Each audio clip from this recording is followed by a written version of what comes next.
والسلام على مجمع شؤون الحق الألف المستتر في الألف أي ألف الأحمدية المستتر في ألف الأحدية قبل الخلق لم يعرف الله قبل القبل في الألف سوى الذي قد ثوى في الغيب ذا ألف أصل الأصول ثوى في أحمديته من قبل واو وميم كان في زلف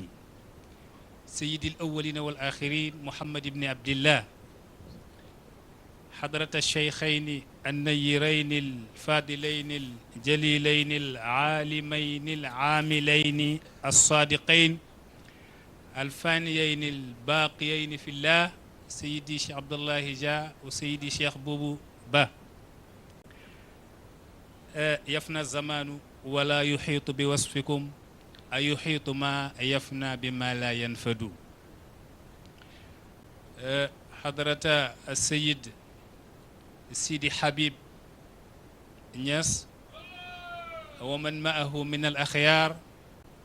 سيادة السيد الشيخ محمد الكبير خليفة سيدي ومولاي الشيخ الحسن دم حضرة المقدمين والمريدين والأساتذة والشرفاء والأحباب في الله رجال الفتوة إن الفتوة رتبة ما نالها إلا القليل من الرجال الكمل مثل الخليل ويوشأ من بعده أصحاب كهف في الزمان الأول رجال المحبة والحمة والخدمة السلام عليكم ورحمة الله وبركاته كنا وما زلنا وسنزل بل كانت وما زالت وستزل قلوبنا راسدة مستمطرة من مدد سيدي ومولاي الشيخ عبد الله جاء في البقعة المباركة التي ما زارها أحد إلا وفاز بمناه علما ومعرفة وخلقا كم من مريد فاز لما زاركم بشراب معرفة ولم يتردد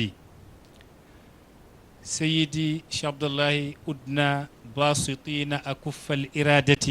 بين يدي سيادتكم الكريمة لنزوركم ولنجدد روابط أهد جرت بين المريد وشيخه منذ سبا الغد فوالله ما غابت طلعتكم البهية أن يوما إلا وأستخبر الشمس عنكم كلما طلعت وأسأل البرق عنكم كلما لمع أبيت والشوق يطويني وينشرني في راحتيه ولا أشكو له وجعا لا تحسبوا أنني بالغير منشغل إن الفؤاد لحب الغير ما وسع سيدي لن يستنكف أن يستمد من مددكم إلا مكابر جهود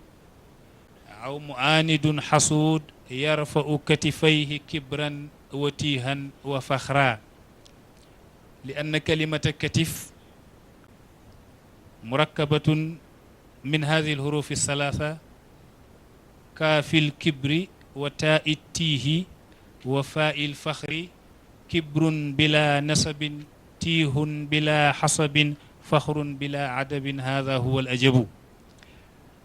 وأتذكر ذلك العالم المبتلى بالإنكار لما سمع ظهور الفيدة في بوغي تدلى من دكار يجوب الفيافي وهو يسري إلى بوغي ليدلي دلوه في الدلاء نعم أدلى دلوه ولم يصل الدلو إلى الماء فانحنى إلى الماء وهو من ألو ليبلغ فاه وما هو ببالغه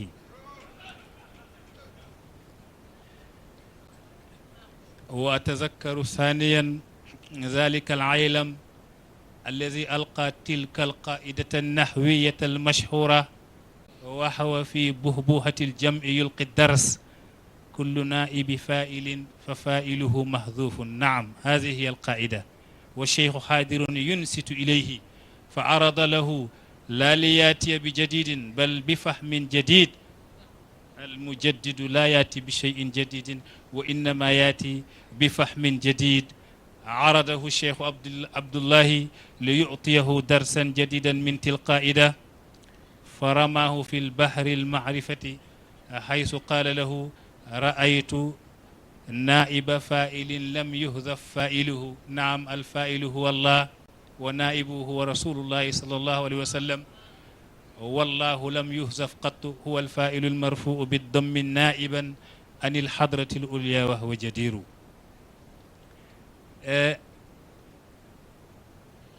bandiraɓe caggal yettude Allah e julde e nelaɗo Allah Muhammad sallllahu alayhi wa sallam,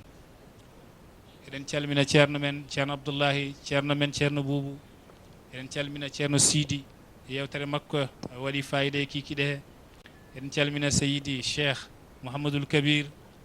eɗen ɗaɓɓa yamirore e ceerno men e weddade konnguɗi. mi wino on ziyara o ko ziyara men enen almuɓɓe ɓe, ko muzakara hakkude men, ko mo nasara hakkude meɗen, ko mo sa'ala hakkude meɗen. kalimaji ɗi ko keewi ko foof hay goto wawa ɗo haal ko ceerno meeɗa nande. ɗum noon enen hakkude meɗen ɓeydotirta, kono ceerno alhamdulillahi hay goto e meɗen wawa ɗum ɓeydu. ɗum noon en gandat ko hakkude meɗen enen. e mboɗo jaala ceerno, mboɗo muññita mbo awalan ko adine natatmi e mawdu he. sankare oustaz Ibrahim Mahmoud Diop, oɗo waktu rawani taw omon e dow leydi. waktu o arti tawi o ruttima e joom makko. la amruka man raziyatu faqdu malin wala shahmun tamutu wala ba'iru walakinna raziyatu faqdu shahmin yamutu bi mawtihi khalqun kathiru. gando goto wi musiba wona a mayrede mbaalu walla mbeewa walla koppor forma nawede, kono musiba ko faqdu shahmin, ko a hattade mo ganduɗane ko kuɓɓuɗo ɓernde to Allah. yamutu bi mawtihi khalqun kathiru, mo ganduɗani so maayi wayata kono windere fof maayi. nelaɗo haali o wi mawtul alimi musibatun la tujbaru wa salmatun la tusaddu wa najmun tumisa wa mawtu qabilatin ahwanu min mawti alimin. nelaɗo Allah Muhammad sallallahu alaihi wasallam wi mayde gando ko musiba mbo heɓɓotako,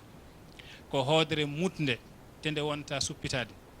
o wi mayde leñol fof no woruno ɓuuri hoytude mayde gando,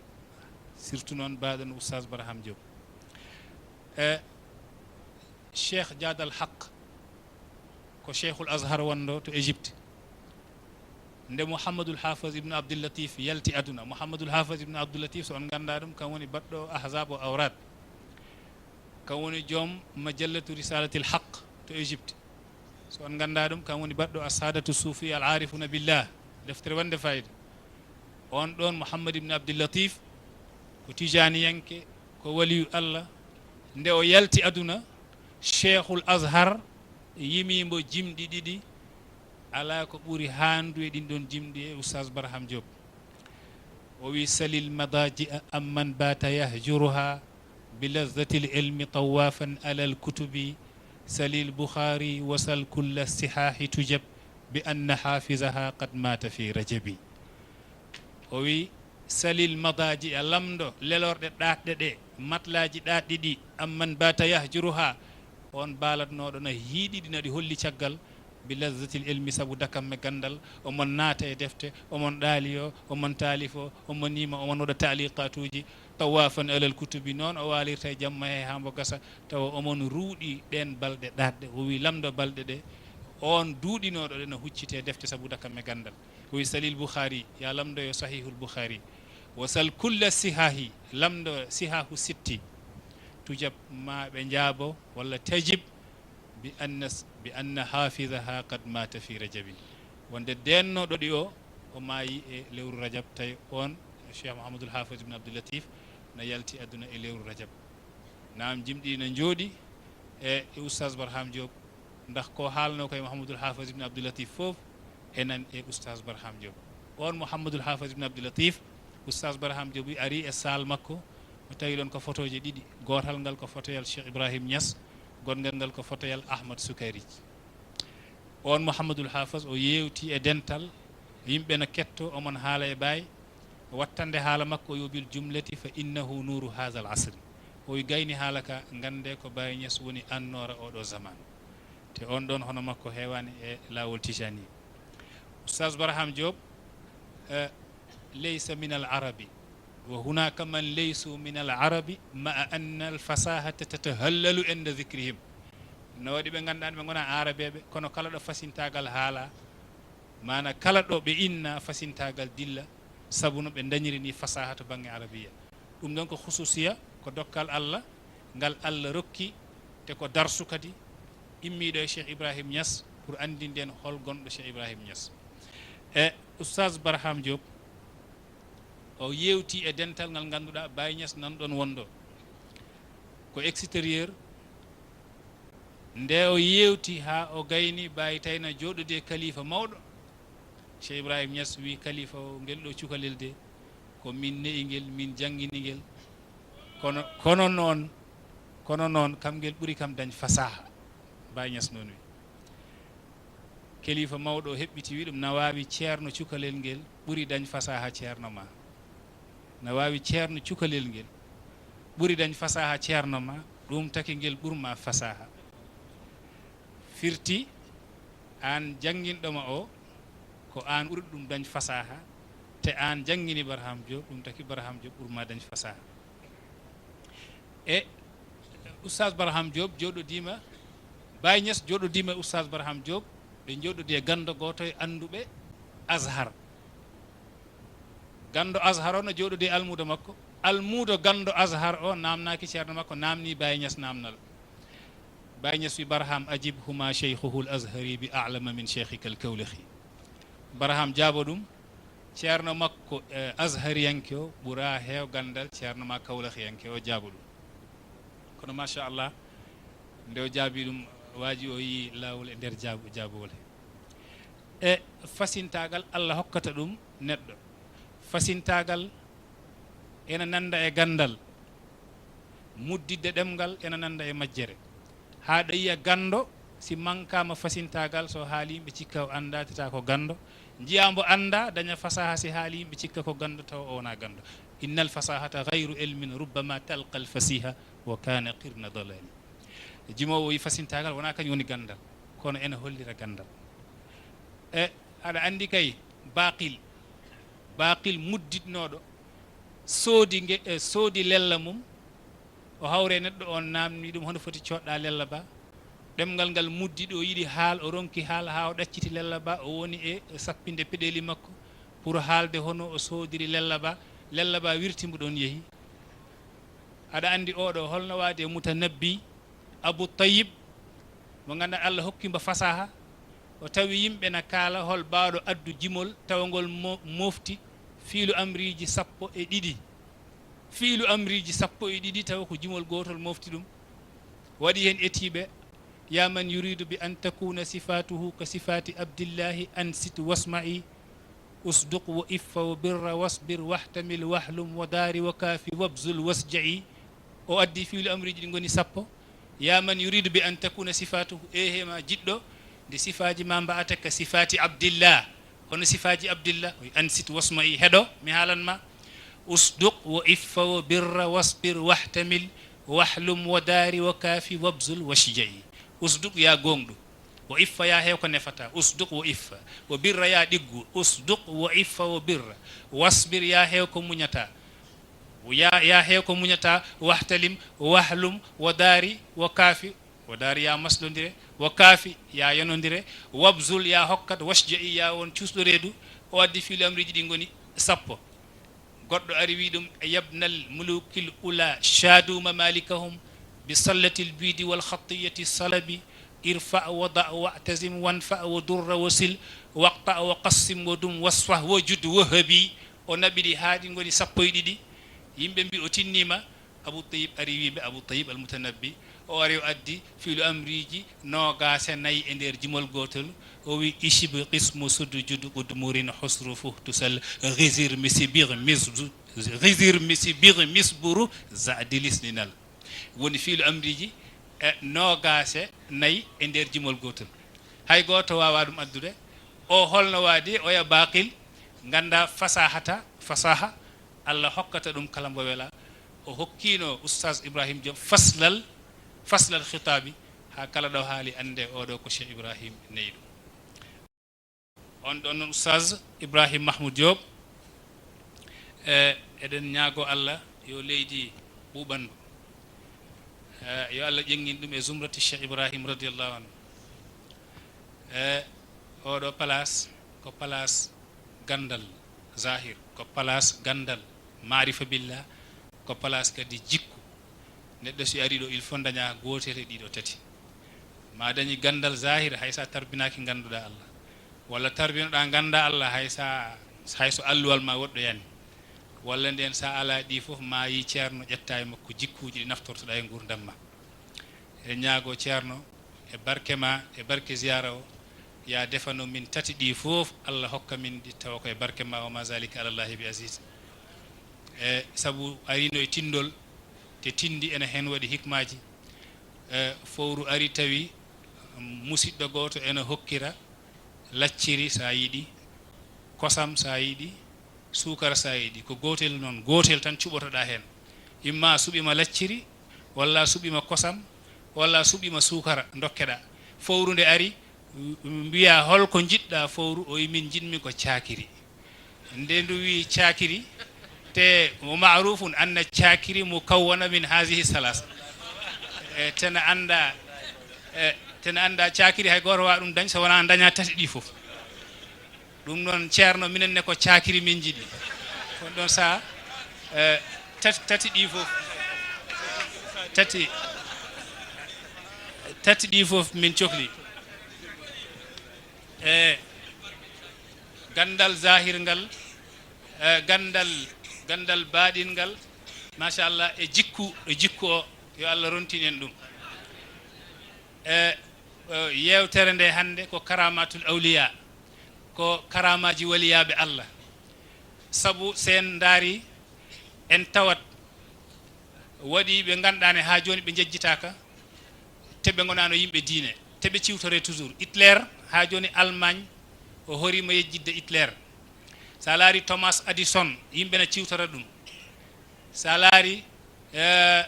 Iskandar yimɓe ne ciwtora ɗum sa laari Napoléon Bonaparte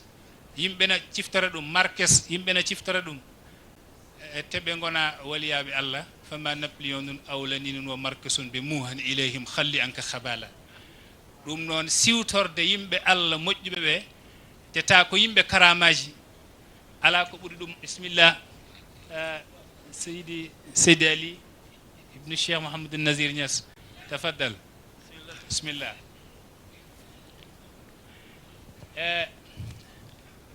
si tawi waɗi siwtorteɓe Hitler en Thomas Addison walla Ishaqa Newton akbaru abqariyatin fil alam hasbal ikhtiraat Ishaqa Newton yimɓe ne ciwtora ɗum yimɓe ne ciwtora Marquis en Lénine en ɓuri moƴƴude ko yimɓe ciwtora waliyaɓe Allah wurnoɓe he Allah sabu innal hikayata jundun min junudillah woni cimtol ko arme he armeji Allah he heewi ɓernde yorde fusi ɗum ko simtanede ɗo waliyu Allah rewno o yiɗi waade no on waliyu Allah Allah wallimo e gando o wi inni la ashkuru id aghsha majalisahum ka annani rahibun yaghsha musallahu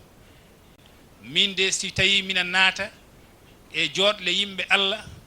mina heɗo histoire ji mumen e qissaji mumen mbaadmi kono soriyanke naatowo e juulirde makko sabu ko in dewal Allah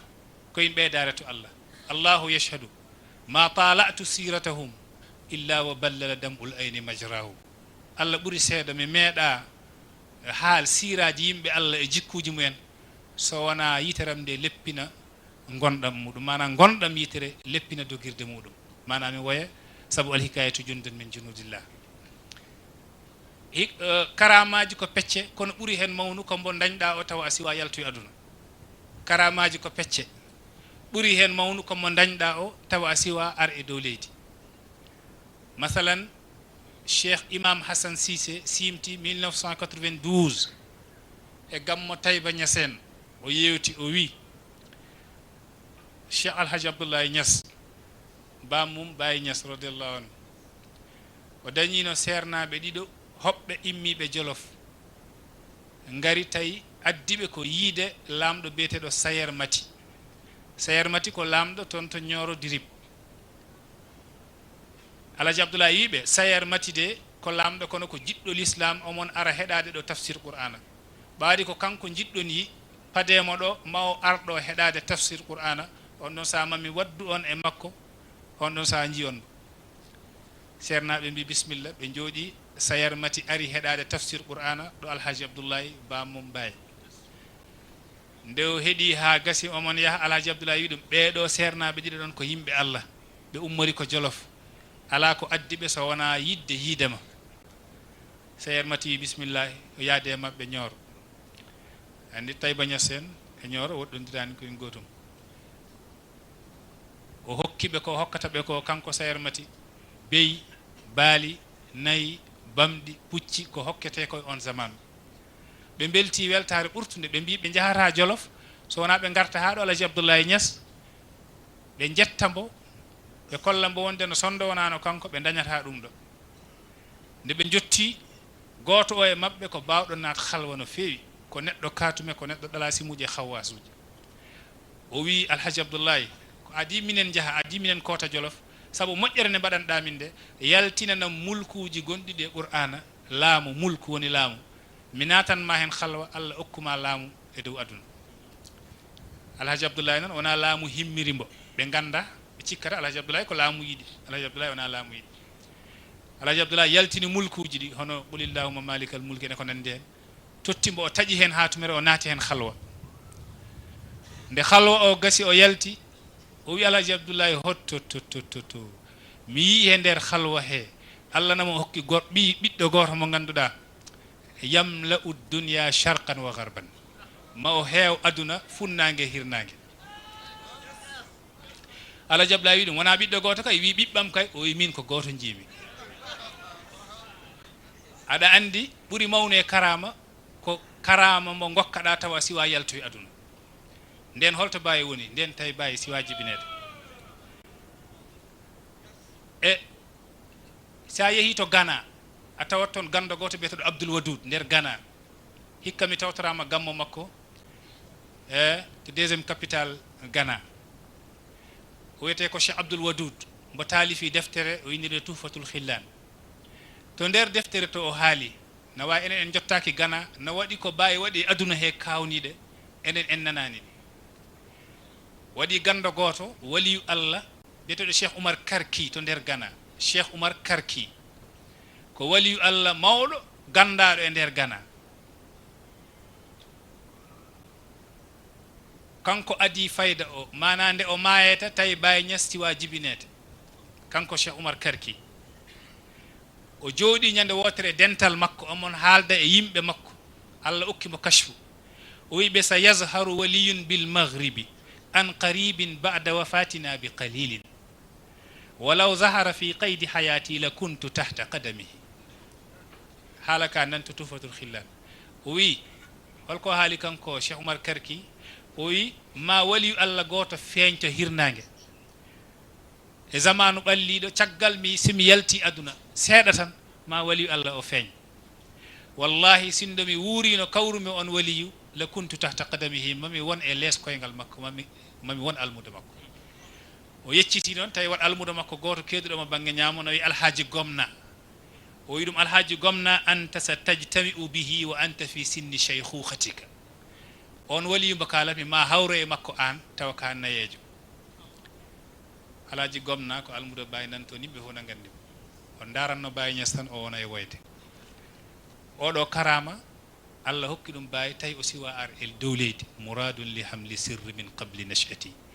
murabbin li kulli al arifina mukhallisu. aɗa andi karama ɓuri hen mawnu ɓuri mawnu e karama ko mo ganduɗa e Allah okkima ɗum tawi a siwa ar e dow leydi mbimi rewi hen eɗin karamaji ko haalde hunde duuɓi capanɗe nayyi hunde nde arande wayino nde wano ni te ka neɗɗo no yimɓeɓe ɗum Baye Niass radiallahu anhu waɗi ɗum Baye Niass waɗi ñande Seydi Ali Cissé windi ɗum lettre tawi omon ɗanni o wi ɗum andu añɓe ɓe mbaɗi naggam eɓe peeja naggam Baye Niass windi ɗum lettre ene mbo wiya e lettre he waqaftu alal maknuni wa inni sami'tu min lisani man la yantiqu anil hawa an la yadurrani makhluqun kainan man kana wa inni utitu umran atwala min umri walidi falawla anni muradullahi fala uhibbuhu lima fi hadhihi ad-dari min al-kadurat wa ubashshirukum an la yaqa illa ma tuhibbuna wa tardawna fa inna hadhihi al-faydata faydatun tijaniyatun ستنبسط في الأرض وتؤم جميع الآفاق فمن أراد أن ينفر الناس عنها إنما ينفر الناس عنه لا عنها والسلام على حاج إبراهيم من يسأل كولخي mbimi si yimɓe nalima karamatuji Cheikh Ibrahim yo puɗɗor nde ɗo hawnide haalde haala duuɓi capanɗe nayyi haala ka ara wona no kaalirnoɗa ni te goto fof no andi mayde no ɓallori neɗɗo Baye Niass wi e nder haala he waqaftu alal maknuni mi yii lettre mon wa inni sami'tu min lisani man la yantiqu anil hawa min ani ɗemgal nelaɗo mbo haalata e belade fittande mum an la yadurrani makhluqun kainan man kana min tagaɗo wawa lordemi kala bawɗo on kam eyyi kainan man kana o rewni hen konngol ɓurgol hawnade kala konngol ngol jiimi aduna ngol woni wa inni utitu umran atwala min umri walidi min Allah hokki kam gurdam ɓurɗam gurdam jinnaɗam Alhaji Abdoullahi Baye Niass hecci ɗum hitande wotere gurdam Baye ɓuri gurdam Alhaji Abdoullahi hitande wotere Baye nde haalata ka haala tawi omon heddori e yaltude aduna duuɓi capanɗe nayyi sa ƴeewi tarih lettre o toon to Jawahir Rasail nan to wa inni utitu umran atwala min umri walidi sindo wona min Allah yiɗi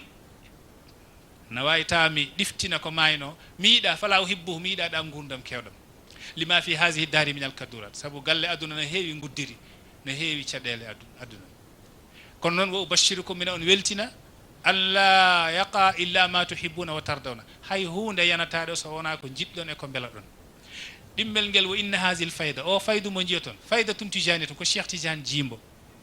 so tan basitu fil ardi ma fayda o werto e dow leydi wata ummu jami al afaq mbo gayna dendagal jokli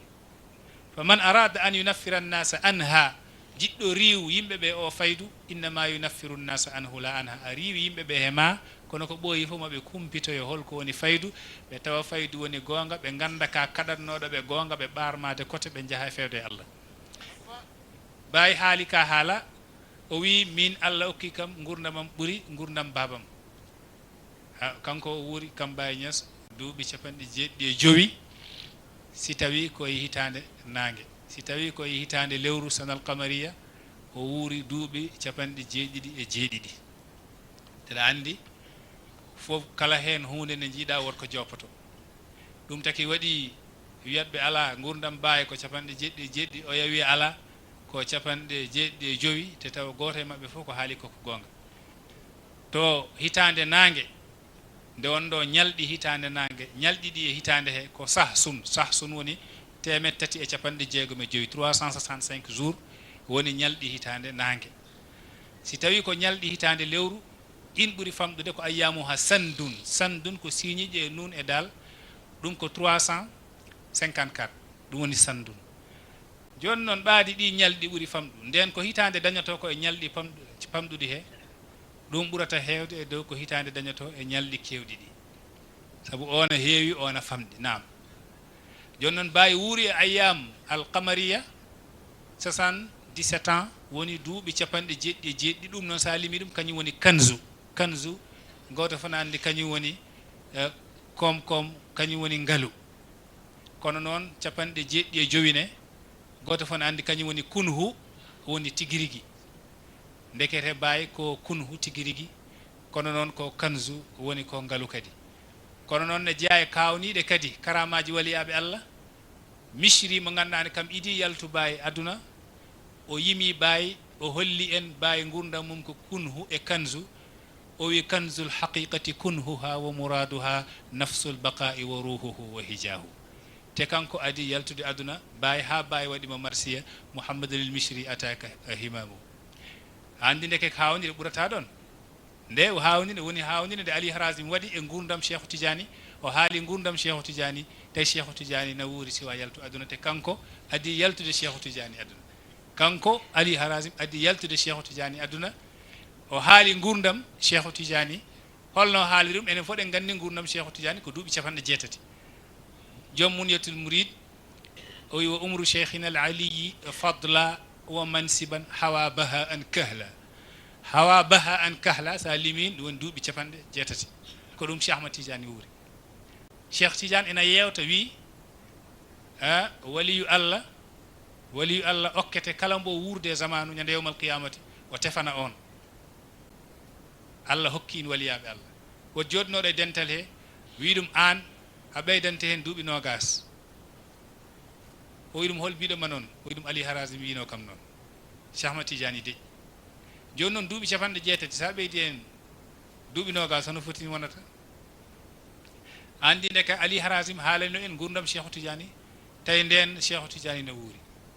ɗin maqamaji ulaika rijal ha joni edi e nder faydu he kala maqama mo jiiɗa e zamanu Cheikh Tidiane almudo joguimbo e almuɓe Cheikh Tidiane ya andu wod dontuɗo maqama o e nder almuɓe Cheikh Ibrahima Niass ha laaɓi e Misri ɓeydi laɓɓin alhaalo ko ɓi ko alhaji ibnu Mouhamadul Misri atalallahu baqa'ahu o haali e gurdam Baye o tongi in e nino baba makko tongirno en kunhu e kanzu o laɓɓinin e nder jimɗi ɗiɗi o wi mujaddidul qarni istaraha minhu wa umruhu kanzun wa fihi kunhu mujaddidul qarni o wi kesɗintinɗo qarnu o woni Baye Niass istaraha minhu o foftima e qarnu he mana o yalti aduna te minhu sa ƴeewi minhu woni hitande Baye yalti aduna minhu istaraha minhu wa umruhu kanzun gurdam makko ko kanzu woni 70 kono wo fihi kunhun nahe gurdam he kadi kunhu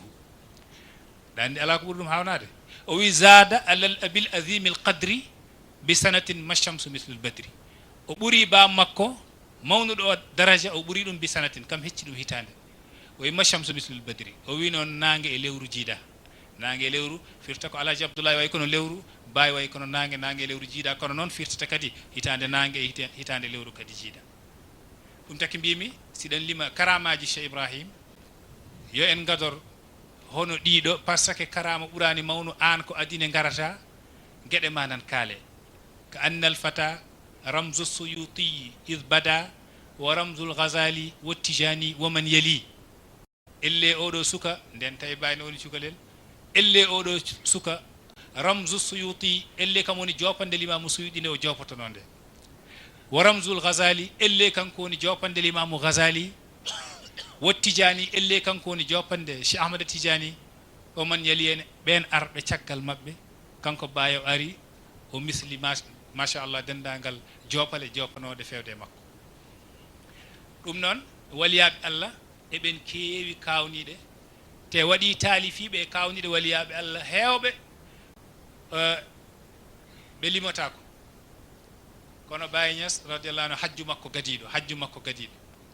omon hajje o hawri e gorko goto e nder hajju he toon to Maroc ene wiye Tayyib Mouhammad as-Sufyani ko tañirawo e Cheikh Tayyibou Soufiane l akbar mo ganduɗon on haaldi e Baye ɓe jewti on wi Baye Cheikh Tidiane radiallahu anhu nde yaltata aduna o ƴetti dendagal sirruji makko ɗi o resdiɗi yimɓe nayo goto e mabɓe fof na dañi e Cheikh Tidiane ko goɗɗo dañani woni Mouhammad ibn Abi Nasar e Seydi Abdoul Wahhab al Ahmar e Tayyibou Soufiane al akbar e Bou Hadwa Talib ɓeɗon nayo Cheikh Ahmad Tidiane ƴetti sirruji makko ɗi joguino fof feccidiri ɓe kamen nayo goto hen fof na jogui e Cheikh Tidiane ko goɗɗo o jogaki ɓeɗon nayo Ibn Abi Nasar Abdoul Wahhab ibn al Ahmar Tayibu Sufyan al-Akbar e Bou Hadwa Talib ay ɓeeɗo gooto e maɓɓe fof nde yaltata aduna o ƴetti ko jogino ko totti ɗum Kansuusi kamen nayo fof gooto fof ko jogino ko ƴetti totti l'imam Kansuusi qabri makko nanta Marrakech zurnahu fi hadha al-am biiznillah sabu o wi qabri makko kala jannguɗo ɗon wasifa kala ko ñaaguiɗa Allah jabantama ɗum fa manna Allahu alayna bi an qara'na al-wasifata fi qabrihi fi Marrakech ala wadahi an-nahari wa zahira ɓe ƴetti kamen nayo fof koɓe dañno ko ɓe totti ɗum Kansuusi kadi ƴetti ko dañno ko fof totti ɗum Husayn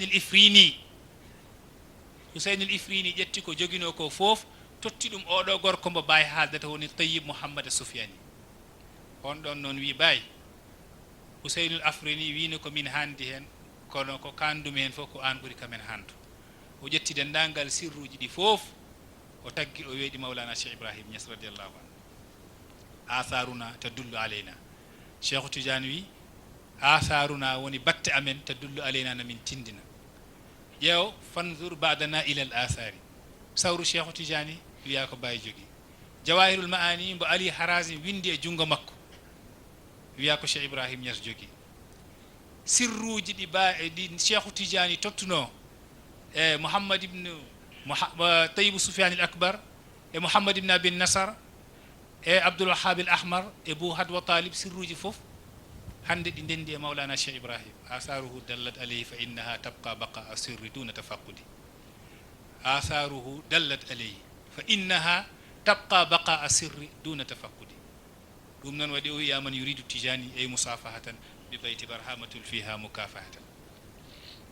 no waɗi wali Allah goto mo Baye hawri e hajju makko gadiɗo nawi e Mouhammad ibn Ali na Suusi ɓe jewtidi ha ɓooyi Mouhammad ibn Ali Suusi wi ɗum Husayn al-Ifrini watko haalno o wino assuudu maadinul wilaya assuudu yimɓe ɓaleɓe maadinul wilaya woni ogirɗe waliyagal o wino Husayn al-Ifrini haali ka haala nanmi Seydi Sukayraji wimi anta alimu Sudan an Baye Niass woni gando e nder yimɓe ɓaleɓe haala ka ko joopi ndeke ko Husayn al-Ifrini haalatno ko firtata ko Ahmad Sukayraj holliri wondano ko Baye Niass o jopotono ɗon ɗum taki attijaniyatu wal mustaqbal deftere wotere ko sudaniyanke waɗi nde o wi toon assuudu miftahu mafatihi l fathi ƴeewa miftah e mafatihi e alfathi assuudu yimɓe ɓaleɓe miftahu mafatihi l fathi ganda yimɓe ɓaleɓe Allah ɓooyiɓe resdu sirru ɗum taki nelaɗo wi e hadis ittahisu min assudani fa inna thalathatan minhum min shababi ahli l janna Bilal won Najashi o Salman al-Farisi jagge yimɓe ɓaleɓe tigi rigui saabu tato e mumen koye sagataɓe aljanna jeeya woni Bilal e Najashi e Salman al-Farisi dara kawniɗo waliyaɓe Allah no keewi aɗa yiya hen waliyu Allah goto tampa tampere jutde Allah hokkamo gueɗal Baye Niass radiallahu anhu tawana ɗanino fini tawa Allah na teganimo gueɗal ngal e junggo makko tampani andi ndeke Allah feccata te so fecci hay goto wiyatama ko taki peccirɗani wa laysa lil abdi an yaqula li sayyidihi lima mana'tani shay al fulaniya wa a'taytahu abdaka al fulani ko noon Cheikh Oumar Fouti wino hanani maccuɗo huccita e Allah ene wiyama ko taki kaɗɗami ngal gueɗal tottuɗa ngal wali Allah goɗɗo ƴeew Ibrahim ibnu Adham Cheikhu Zahidin Ibrahim ibnu Adham sa yi ɓe inniri ɗum Cheikhu Zahidin kanko ko lamɗo wonɗo ko ɓi lamɗo omon raddoya omon wondi e yimɓe makko e nder raddo he hen o nani hatif rabbani na ewnomo no alam yani lilladina amanu an takhsha qulubuhum li dhikrillah kana hanani yimɓe gonɗinɓe ɓe Allah ha nde ɓerɗo mumen kulata fewde zikrullah kanko ko lamɗo kono nde o nani haala ka o wi bale ya rabbi a hankay an Allah haninde ɓerɗe amen kulata e sabu zicru ma an Allah ɓeɓe wonduno fof o lamdi goto e khuddamuji makko mana ɓe ganduɗane kamen goni serviteur uji makko woni liggantoɓe ɓe comci o ɓorti comcol laamu ngol o joguinogol lefol laamu ngol o namni goto e bawabuji makko yo tottumo comcol makko on itti comcol ngol ɓornino weeɗi mbo o naata he ladde o yitani kureji makko ha o rutti aduna ñande wotere mon wango kaaba ka omon wondi goto e yimɓe Allah hono makko ndeke ɓiyi ko mbo jibini kanko Ibrahim ibnu Adham na woni lamɗo no wondi e yimɓe makko eɓe bango kaaba ka o laari on ko juuti e nder ko laarata ko ɓiɗɗo makko o tabu heftini ɗum te Allah ɓurani ɗum ko kala on ɗon saha mbo wondi o jeyaɗo Allah o lamdi ɗum wiɗum Ibrahim mi heewani yiidema aɗa laarira neɗɗo no daarirɗa oɗo ni holko waɗi aɗa ɗum daarata o wi ɗum oɗo ko ɓiyam komi keftinɗo ɗum ko ɓiyam dendangal ko jogii ko e jawdi hande e ko wondi ko e laamu ko he am ummi min noon hande mi seeri kala ko wona Allah mi werlima ɗum ladde mi dañatani haaju e ko wona Allah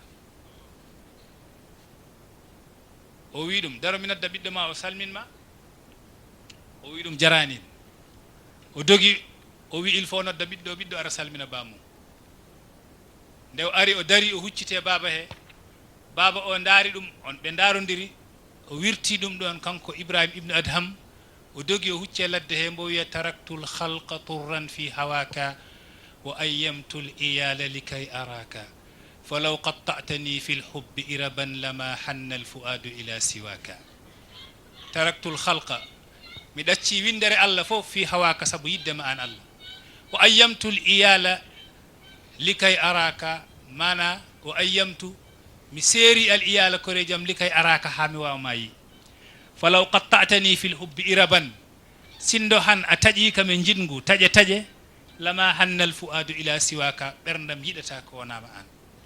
ay on ko dañi ko fof e serde koreji makko e ɗin duuɓi ɗi o naata e ladde he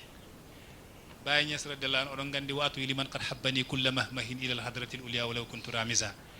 en jii l'imam Chibli tarbini ko yaata e duuɓi sappo e nder ladde en jii l'imamul Junaydi kaw makko sokimbo e suudu sarriyu sakti omon tarbino o sokimbo e suudu dumunna en jii Cheikh Abdoul Qadir Jeylani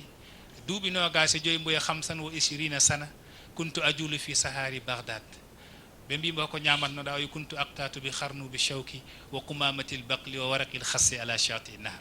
mina ñama bape salade mina ñama garga mbose mina yara e ndiyam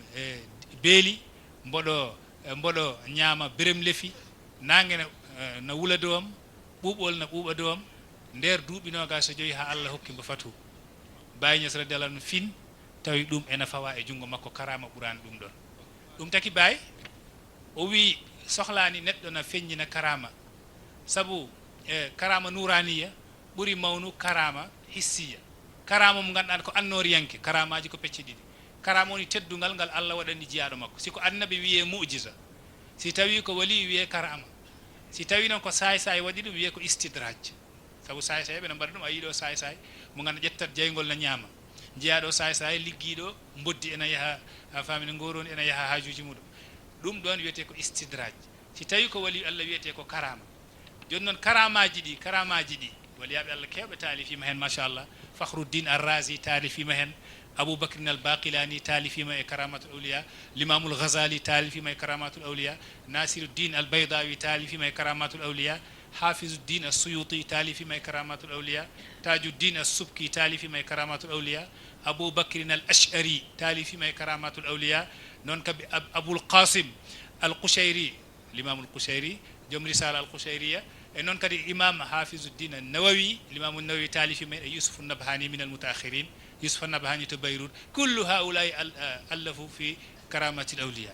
kono noon sa laari dendagal waliyu kala ko Allah okkurma e karama ko wajo wino ko tan karamatu Ibrahima a'la wa amjadu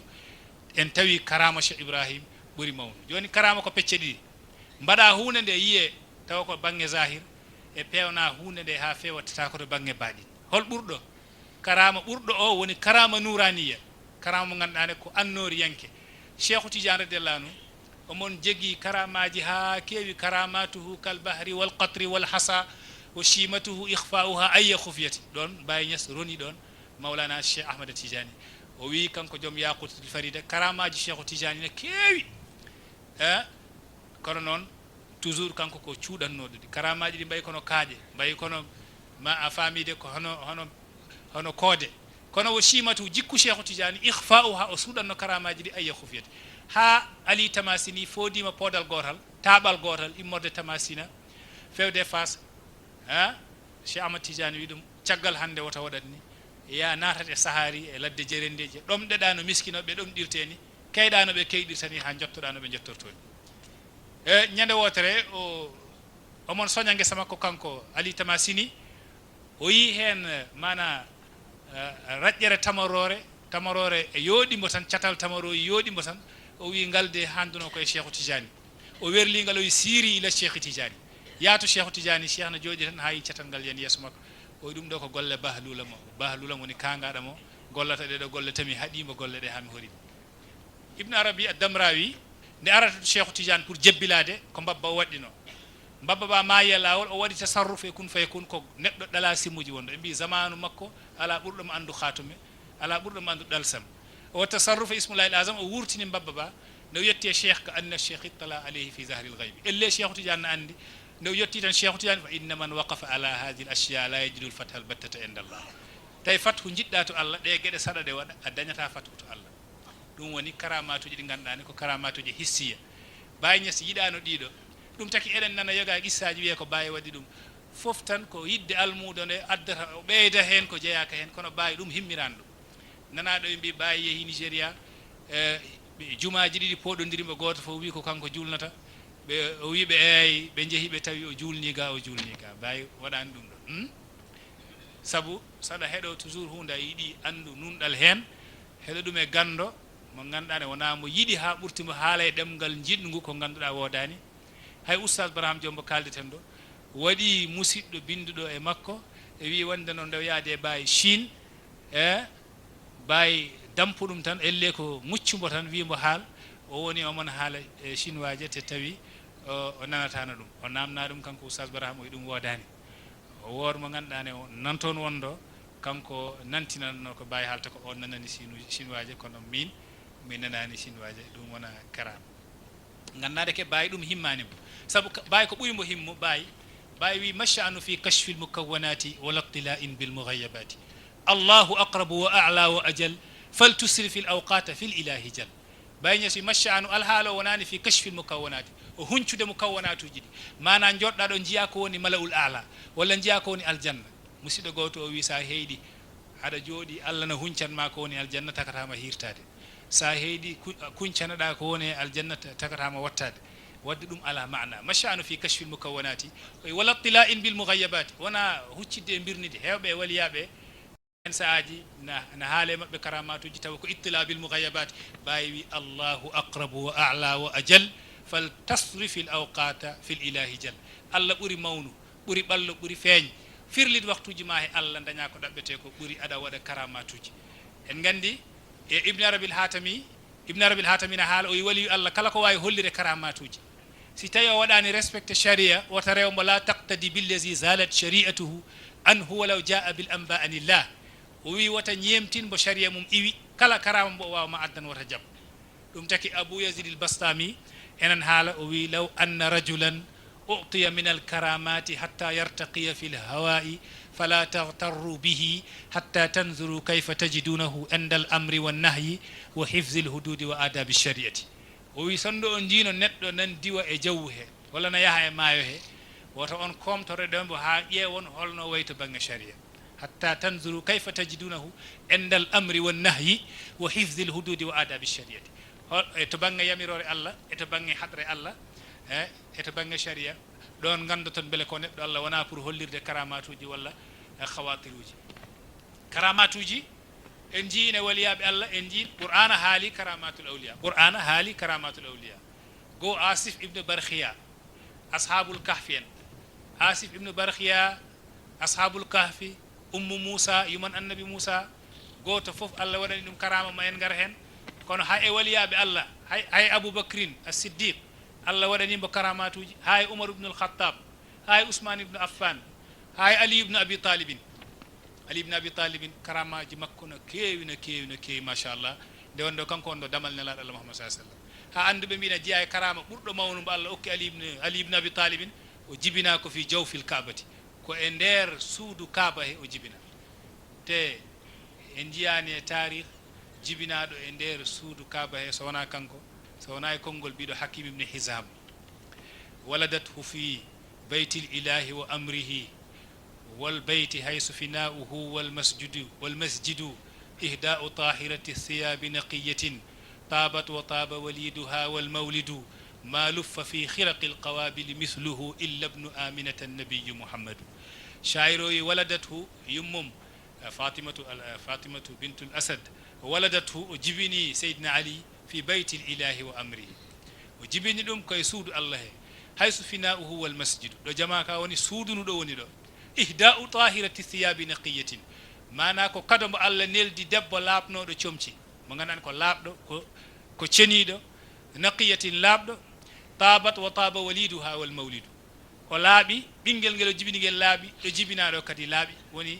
ɗo kaaba makka ɗo o rewni hen noon ma luffa fi khiraqil qawabili misluhu illa ibnu aminata nabiyu muhammadu hay goto meeɗa fiile e comci sage femme en e tekke sage femme misluhu badno seydina ali illa ibnu aminata nabiyu muhammadu sona ibnu aminata nelaɗo allah muhammad sallallahu alaihi wasallam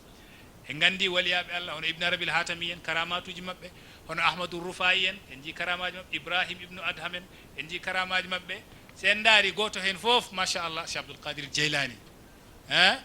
allah hokkimo karama to elmu e wilaya ha zamanu makko waɗi namnanogal ɓe mbi hol waji musidɗo goto wino debbo makko mi serima si tawi mi rewani allah dewal ngal ganduɗa nde ndewatmi allah ngal dewal ko min tan rewi allah ngal dewal asaman e leydi mana dewal allah ngal ganduɗa nde ndewata ngal allah ko an tan rewi ngal allah e on ɗon waktu aɗani saɗa juula ɗo joni no wawi goɗɗo nan juulaɗa saɗa hoora waɗi koorɗo saɗa hajjo e makka waɗi kajjoɗo saɗa tottira zakat no waɗi tottiro zakat hol dewal allah ngal mbawata rew tawa ko an tan rewata ngal allah e on ɗon waktu ala dewongal allah goɗɗo o wi debbo makko si tawi mi waɗani ɗum mi serima joni noon ɓe mbi hol ko on musidɗo waɗata beele o janggat qur'ana won janggo qur'ana goɗɗo beele o natat halwa beele holko waɗata o windat kamil holko waɗata o windat defte o talifta holko waɗata kala ko mbawɗa watta wot mbaɗo ɗum saabu aduna ona yaaji cheikh abdoul qadir jeylani ganda ko karama nde allah uddita ɓernde ma Baye Niass na jogui ko baɗini ha kewi ɗum taki mboɗo wiya toujours Baye Niass sa namnima ɗum masala wanno masala o ko puɗɗo e ɓandu makko yerno leeɓi makko puɗire e ɓandu makko cheikh abdoul qadir jeylani wi ngare min mboɗo jogui jaabowol ngol ɓe mbi ɗum ko holɗum o wi o ɗaccane kaaba ka o wango ko laabi 7 kanko goto saabu kaaba ka kam koko goota e dow leydi saɗa ka wango saɗa ɗaccana aɗa wango kaaba ka laabi 7 ko an tan rewi allah ngal dewal allah e on ɗon waktu ganda si tawi e karamaji ne kewi ngal ngol ɗo jaabowol koye karamaji jeeya te kadi ko gotel e mawɗiɗi o waɗi kanko cheikh abdoul qadir jeylani e ahmadou rufai ari juuri nelaɗo allah mouhammad sallallahu alaihi wasallam kanko woni joom lawol rufaiya o yimi nelaɗo fi halatil bu'di ruhi kuntu ursiluha تقبل الأرض أني وهي نائبتي وهذه دولة الأشباه قد حضرت فامدد يمينك كي أوزى بها صفتي وي من نلدن روحم دين تاي مسلاني بندم ووار هندن كو دولة الأشباه أري أن نلادو هندكو بندم أري جورادم دين فامدد يمينك كي أوزى بها صفتي فورت جونغو ما مسلمين ما حامدني هن تيلال بند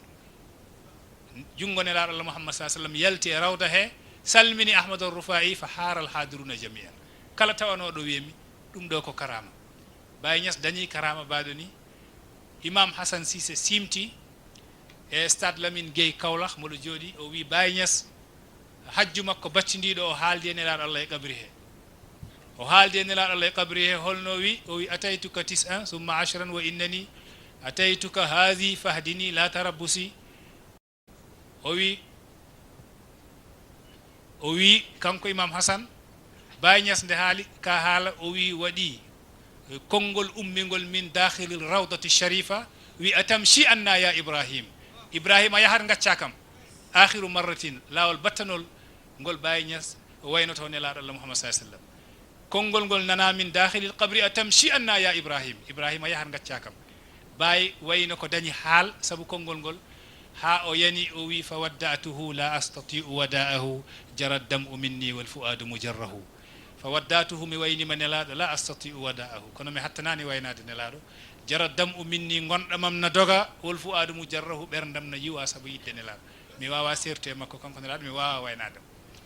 image o noon image o namnoɗen mo abou tayib almutanabbi fa yadun musallamatun wa tarfun shahisun wa hashan yadubu wa midma un masfuhu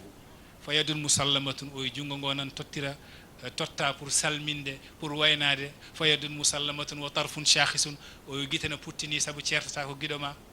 wa hashan yazubu cawɗi reeduna taaya sabu nguleki sertude giɗo ma o midma un masfuhu gondam ɗam nan sama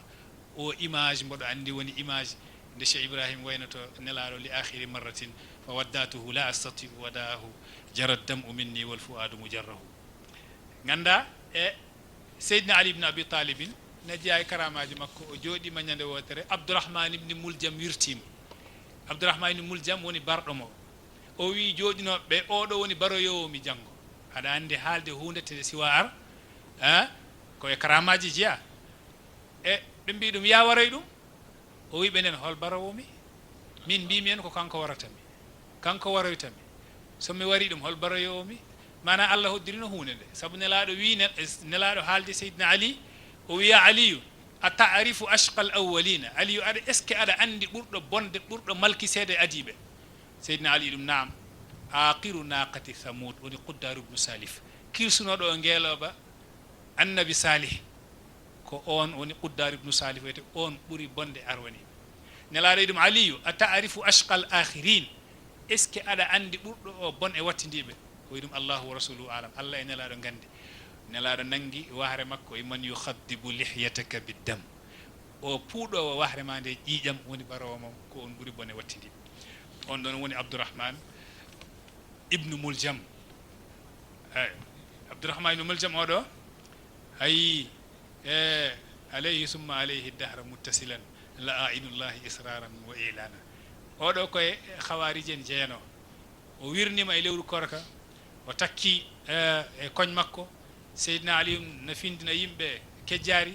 omon jogui jaasi makko ki o tooki te ala ko waɗi so wona debbo goto mbo yino o yiɗi ɗum debbo o seydina ali warno bam makko yawma nihrawan o wi debbo o mboɗo yiɗi resdema debbo o wi ɗum ko sharɗi il faut totta kam ujunnaje tati totta kam maccuɗo gorko totta kam maccuɗo debbo a famide gaddana kam hoore seydina ali dewgal ngal fuɗɗa waɗede hakkude meɗen ujunnaje tati maccuɗo gorko maccuɗo debbo e hoore seydina ali woni teŋe ɗe oɗo debbo biyeteɗo qatami teŋa e dow leydi mi wiya ala debbo teŋaɗo e dow leydi ko yeru ko qatami teŋa ko e dow leydi abdourahmane muljam wi mi jaɓi koye 3000 wa abdun wa qaynatun wa darbu aliyin bilhusami lmusammami fala mahra ala min aliyin wa in ala wala fatka illa duna fatki ibni muljami oɗo frasdak o wi fala mahra ala min aliyin teŋe ngala dow leydi ɓurɗe towde seydina ali wa in ala wala fatka illa duna fatki ibni muljami ala agression ɓurɗo bonde agression mbo ibnu muljam waɗi seydina ali ibne abi talibin ɗum noon o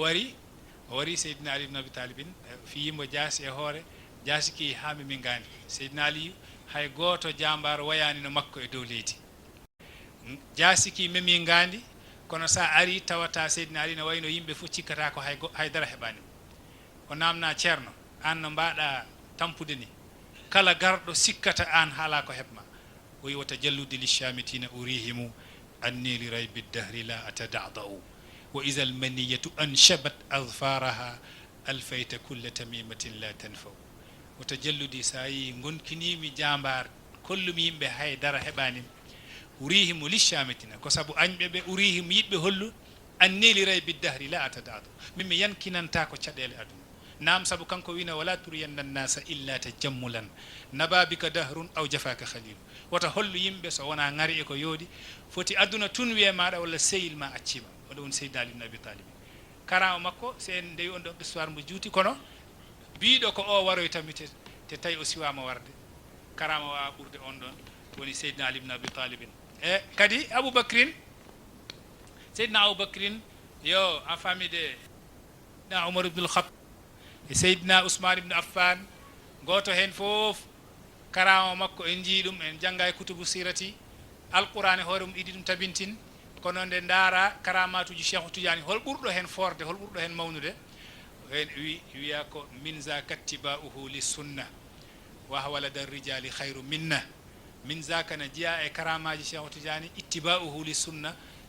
rewde mbo sunna nelaaɗo Allah Muhammad sallallahu alaihi wasallam jottoɗa e Baye Niass tawa Baye no wiya alamanil yawman dirasu sunna mahi dalali qaidi lil janna min de mi dañi ko muusimi hande oɗo zaman muusimi ko indirasu rappude sunnati mahi dalal woni sunna nelaaɗo Allah Muhammad sallallahu alaihi wasallam momtowo majjere qaidi lil janna tawa Baye ndeke ma famide himme makko fof ko wurtinde sunna nelaaɗo Allah Muhammad sallallahu alaihi wasallam on ji wurtinde sunna nelaaɗo Allah Muhammad sallallahu alaihi wasallam waɗi sunnaji ɗi ganduɗa tawata eɗi gurtina so wona e almuɓe Cheikh Ibrahim Niass sa hol karama mbo Baye tori Allah kanko hol karama mbo tori o wi qur'an Allah qur'an faltaj'alan hifza kitabika alkarim karamati ila liqa'ika alazim an Allah ya wat rende deftere mande ene woni karamam min Baye ha ñande kawral Allah ndeke rende qur'ana ko e karamatuji Cheikh Ibrahim radiyallahu anhu jeya sa ƴeewi sa yeehi seeɗa Seydina Ousmane ibn Affan o wi kanko ko adinde o mayata ko adinde o warete kanko ne ko baraɗo sabu Seydina Ousmane gila nde Umar wara tan nelaɗo haalino o wi baynaka ya Umar baynaka wa baynal fitani babun yushiku an yaksura an Umar hakkude ma e fitinaji ɗi ne waɗi damal e ngal heɓo heloy noon an Umar nelaɗo haali hadis baynaka wa baynal fitani babun yushiku an yaksura hakkude ma e fitnaji ɗi ne waɗi damal joni ngal heloya ɗum ngal damal noon nde Seydina Umar wara fitinaji ɗi udditi ko hen Seydina Ousmane wara ko hen Seydina Ali wara wargoji ɗi hankkadi jeehi awaje wa leytaha is fadat amran bi kharijatin fadat aliyan bima sha'at min al-bashar bismillah سيدي ومولاي عن عيني فلم أره فلي فؤاد بظهر الغيب يرآه تفضل يا شيخي حبيب شيخي أراكما شنا وطبقة وأتذكر في هذا المجال قول سيدي الشيخ عبد الله الجيجل إنما يتوصل بأصحاب الشيخ جميعا يقول في التوسل والتوسل بجميع مقدم الشيخ الكبار وفي توسل نسي نفسه ولم يذكر نفسه في التوسل نعم ولما قرأ القصيدة سيد مولاي الشيخ إبراهيم نياس ورأى أنه لم يتوسل لم يذكر نفسه في التوسل صار يقول نسي نفسه فجاء سيدي محمد المشري وأخذ القصيدة وقالوا بالشيخ عبد الله من عم فيده وبالشيخ عبد الله من عم فيده وشاهد سر الكتم قبل التعارف بسم الله يا سيدي تفضل أهلا لا إله إلا الله الله الله لا إله إلا الله الله الله الله لا إله إلا الله الله الله لا إله إلا الله الله الله لا إله إلا الله الله الله لا إله إلا الله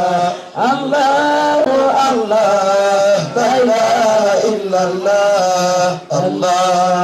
الله لا إله إلا الله الله الله لا إله إلا الله الله الله لا إله إلا الله الله الله لا إله إلا الله الله الله لا إله إلا الله الله الله لا إله إلا الله الله الله لا إله إلا الله الله الله لا إله إلا الله الله الله لا إله إلا الله الله الله حب طه يستطاب الله الله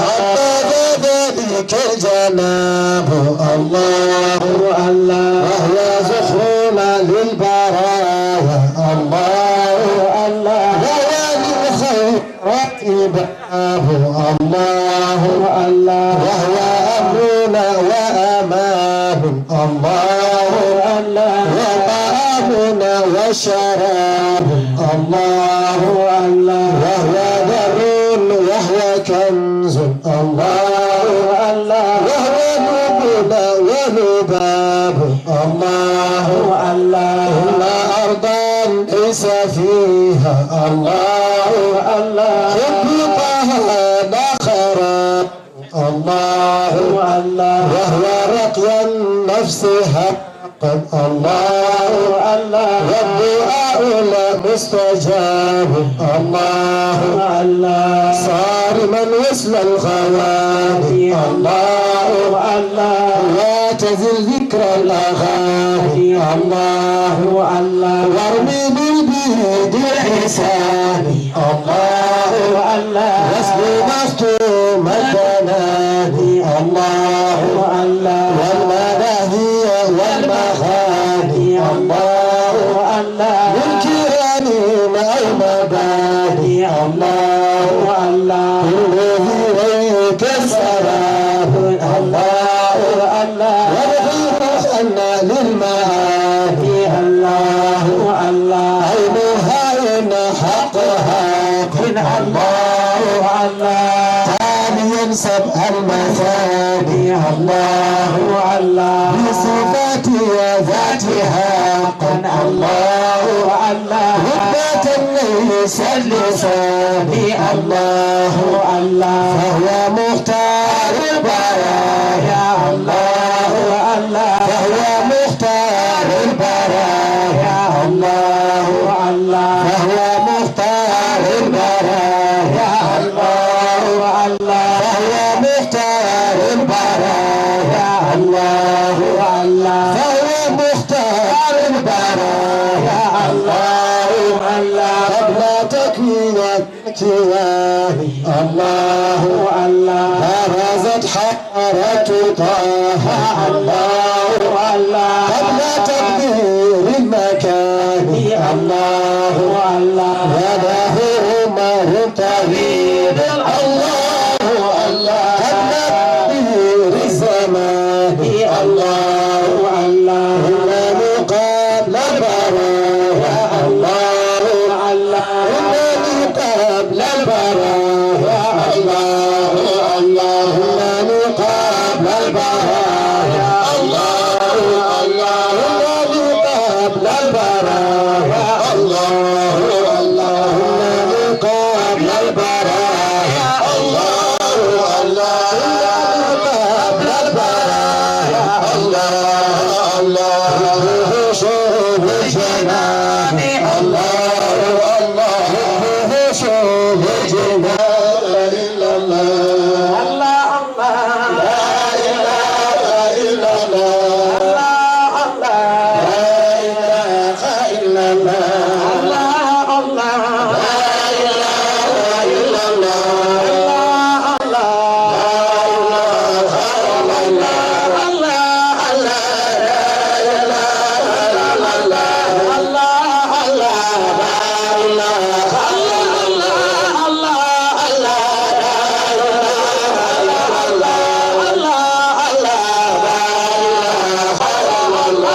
يبقى خلقي لا يدول ليالي صلى الله عليه وسلم وعليكم من كل خلق سلام يبقى خلقي لا يدول ليالي صلى الله عليه وسلم أذكر أحبابي بابا لبالي فغروب الأمل ذاب البالي صلى الله عليه وسلم فاشتياق إليهم وخراب بين أمر الجفون بتمالي صلى الله عليه وسلم وأنا زرني وأرز بآب برياء من البقاء أنوالي صلى الله عليه وسلم فتنني تلك البقاء أجد فكرتي اسم سبقا من رسالة صلى الله عليه وسلم هلليني بمدي وانشري نشر المقيل من نشر المقال صلى الله عليه وسلم خالديني من مدي بعقودي كالدر في البهاء اسم الليالي صلى الله عليه وسلم كيف مدي لمن قديم ذراء جبرائيل لمن طول الليالي صلى الله عليه وسلم كيف مدي له ذاك بطرا من شناه وذاك زين رجالي صلى الله عليه وسلم كيف مدي فلا يراني كظلم جمنا دال من نور مدالي صلى الله عليه وسلم كيف مدي له بحار كظلم دار نصر من جدعي مزالي صلى الله عليه وسلم كيف مدي لعلوم جميعا قدرة من بتالي سيالي صلى الله عليه وسلم كيف مدي لمن شنع إلهي منزلون صلى الله عليه وسلم كيف مدي محمدا وروحه مدي أقوى مدعي في كلاله صلى الله عليه وسلم كيف إذا أنت أخسر كل ما قامد الفكر أنت زوء صلى الله عليه وسلم كيف لكن أروي تدال بالمطوفة في جموع بداية قبل النوالي صلى الله عليه وسلم قم وأول والسنجدان أو نرابي مالك لما أو من ذي الجلال صلى الله عليه وسلم لا إله إلا الله لا إله إلا الله لا إله إلا الله إلا الله لا إله إلا الله لا إله إلا الله لا إله إلا الله لا إله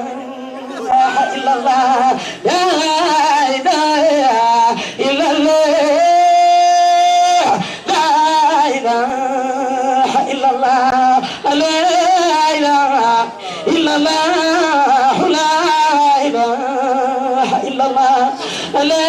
إله إلا الله لا إله إلا الله لا إله إلا الله لا إله إلا الله الله الله الله الله إلا الله لا إله إلا الله الله الله الله إلا الله لا إله إلا الله الله الله الله الله باي برهام لا إله إلا الله يوكل مجي الله بين ليدلو جي الله لا إله إلا الله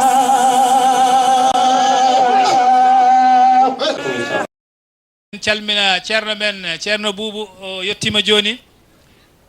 hakkunde makko e ceerno no gandirɗon ni mi waɗi misal nane e jimɗi ɗi ganduɗa ko Cheikh Abdoullahi Dieydjiba yimnori o waɗi tawassulu bi jami muqaddami cheikh o qasida o no fuɗɗorno ilahiya bi cheikhani bahril maarifi sulalati sadati chiyuhi l gatarifi qasida o woni 16 jimol omon waɗa tawassulu e dendagal muqaddameɓe cheikh o fuɗɗori o wi ilahiya allah mboɗoma ñagoroɓe cheikhani cheikhani ibnu mouhamadou toulb bahril maarifi maayo marifaji billah sulalati sadati mo ganduɗane ko ɓesgu wonande hohoɓam a cheyuhi l gatarifi a sernaɓe mawɓe ɓe nde qasida o gasi Baye Niass holla qasida o wi nasiya nafsahu o yejjiti hoore mum kam Abdoullahi Dieydiouba e nder tawassulu mo waɗatno Misri ƴefti qasida o Misri rahimahullah o ƴetti qasida o watti hen jimol o waɗi tawassulu e holon e Cheikh Abdoullahi Dieydiouba o wi wa bi Cheikh Abdillahi man amma fayduhu wa shahada sirra alkatmi qabla taarufi wa bi Cheikh Abdillahi mboɗo waɗa tawassulu e Cheikh Abdoullahi Dieydiouba man amma fayduhu mo ganduɗa faydu makko hubtindini wa shahada sirra alkatmi o seedima sirru Cheikh Ibrahim qabla taarufi oɗo hikaya nino yarini holluma wondeno dendagal muqaddame ɓe ko ɓe ruhu goto hakkunde Misri e Cheikh Abdoullahi Dieydiouba Misri ƴetti yimi e ɗemgal Cheikh Abdoullahi Dieydiouba waɗi tawassulu e Cheikh Abdoullahi caggal nde Cheikh Abdoullahi Dieydiouba waɗi tawassulu e cheikhani en e Misri en ɗum noon sa daari on filmu dogata hakkunde ɓeɗo sernaɓe meɗen ɗiɗo woni ceerno Boubou e Cheikh Abdoullahi Dia saabu jingu mana jahdigal ngal mahi ko e yiɗodirde te Allah woni sababu o ganda goto wa kullu mahabbatin fillahi tabqa alal halayni min farajin wa diqi wa kullu mahabbatin fima siwahu fakal hulafai fi lahabil hariqi wa kullu mahabbatin kala jingu fillahi ngo gandani ko Allah sabobin ɗum tabqa jingu ngu heddoto alal halayni e dow alhaaluji ɗiɗi fof min farajin wa diqi woni yaajede e sattede ñaw e cellal gondigo e certigu si tawi jingu ngu mahi koye Allah ko heddotongu tan abadan o wi wa kullu mahabbatin fima siwahu kono kala jingu ngu ganduɗa mahi ko e ko wona Allah fakal hulafai fi lahabil hariqi elle ko tettodirɓe ahdi e dow elewlewndu jeygol ɓen subakala o ceerta duuɓi capanɗe gona balɗe capanɗe gona lebbi capanɗe ɓooyi o holli gondigal mabɓe ko Allah waɗi ɗum Cheikh Mouhamadoul Kabir o holli en ziyara o jaɓama o haal keptiɗo ɗum fala garwa alaysa alastabna al ula saidu wa sadu wa lam yalidu mra'an illa najiba hol bab makko Cheikh Hassan Deme Baye Niass wi Cheikh Hassan Deme la yumkinu an tajida ishkalan fi kalami man taqaddama min al awliya li anna nihayatahum bidayatuhum an Cheikh Hassan Deme a wonta dañ caɗele e haalaji waliyaɓe Allah adiɓe sabuɗo ɓe kaaɗiɗo ko ɗon puɗɗorɗa li anna nihayatahum mana ɗo waliyaɓe Allah ɓe kaaɗi bidayatu ko an Cheikh Hassan Deme ɗon puɗɗorɗa min noon beddimi namdal mbimi si tawi Cheikh Hassan Deme fuɗɗori ɗo waliyaɓe kaaɗi ɗo o hono ceerno makko o mo ganduɗa kanko woni tarbinɗomo Cheikh Ibrahim Niass on kam holgueɗe makko ɗum tagi Cheikh Tidiane wino Cheikh Tidiane haalino o wi wondena baydatuna bi alfin wal farhu la yuqawwamu min ɓoccodam wotere ene limde ujunere qutbu wal farhu kono sofram la yuqawwamu coppiɗi kalaka ɓe mbi hanki ko adinde Baye Niass arata hanki ɗo e Fouta sa namnima holko woni ɓoccode e holko woni sofru ɓe mbima ɓoccode woni ƴettuɗo o lawol ngol kono yowi ɗum siwa wirdude te yewde ala hen o wi sofru ndu woni birdowo ko ni ɗum firirteno hanki nde Cheikh Ibrahim Niass ari o wi en ala ɓoccode nde woni birdowo te yettaki Allah sofru ndu woni jottiɗo Allah fa baydun bi alfin hal tuqasu furuquhu fa kayfa al imamu al fardu wahwa wahidu Baye Niass wi ɓoccode Cheikh Ahmad Tidiane ena isnde ujunere udbu mana diwe udbu o diwa haɗo haaɗi udbu goɗɗo fuɗɗora ɗon ya haɗo haaɗi ɗo haaɓe gona ujunere udbu kañum limdete e ɓoccode Cheikh Ahmad Tidiane woni birdowoti siwa yetto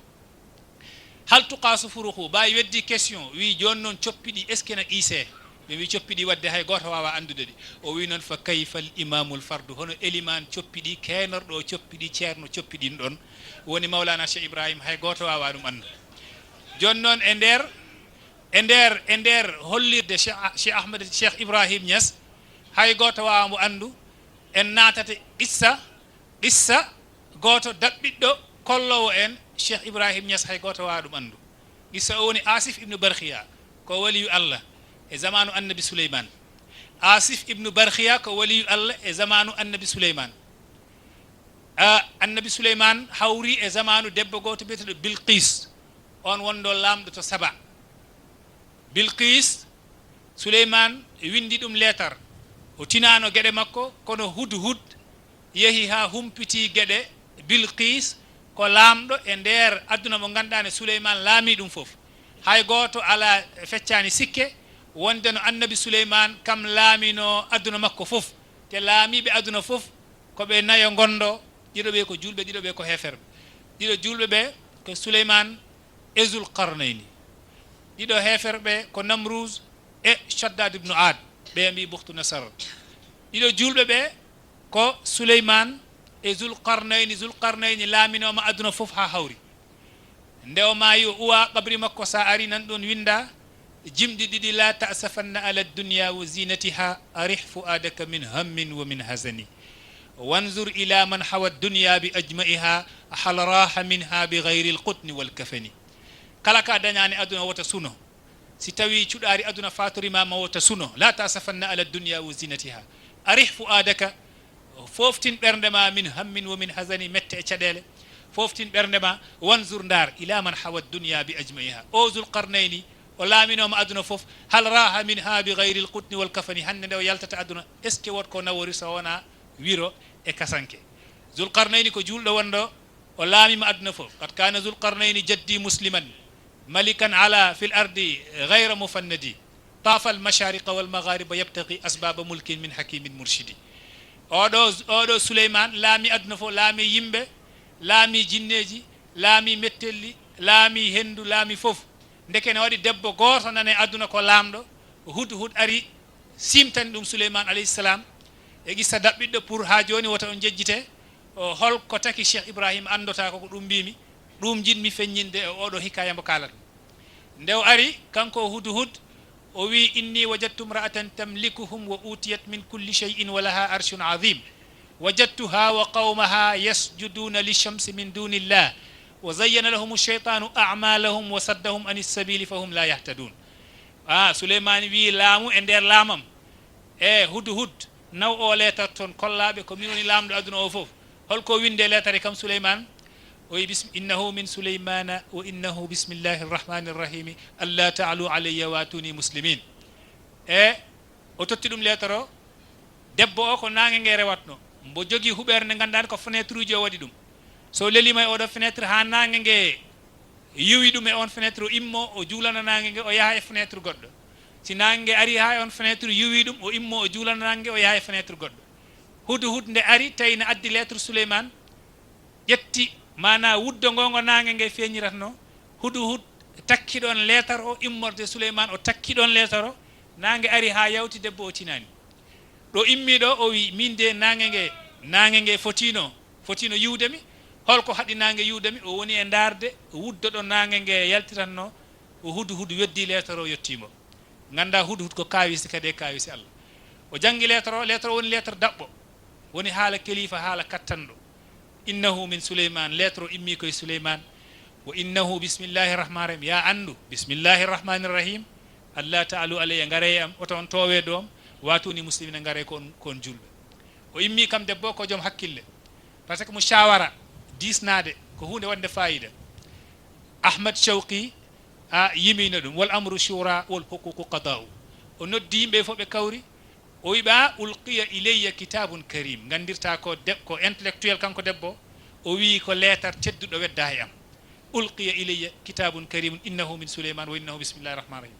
o wiɓe joni hoko woni hen peeje mon ɓe wi peeje amen alhaalu he woni nahnu ulu quwwatin wa ulu ba'sin shadidin wal amru ilayki fanzuri maza ta'murin komin joomen doole komin joomen sembe an woni laamɗo ƴeew si tawi jiɗɗa komin gaddoyenma Souleymane joni min gaddoyenma ɗum Souleymane noon laamiɗo yimɓe laami jinneji laami hendu laami kordolli laami hay colli diwoji illa Souleymane iz qala al ilahu lahu qum fi lbariyati fahdudha anil fanadi wa khayisi ljinna inni qad adintu lahum yabnuna tadmura bisuffahi waddamadi faman ata'aka fanfa'hu bita'atihi kama ata'aka wadlulhu ala rashadi ومن عصاك فآقبه مؤاقبة تنهي الظلوم ولا تقعد على دمدي جمدي تناب ديوان نابغة زبياني حلتما كتن النبي سليمان عليه السلام وي به ونا نون en neldat mbo kado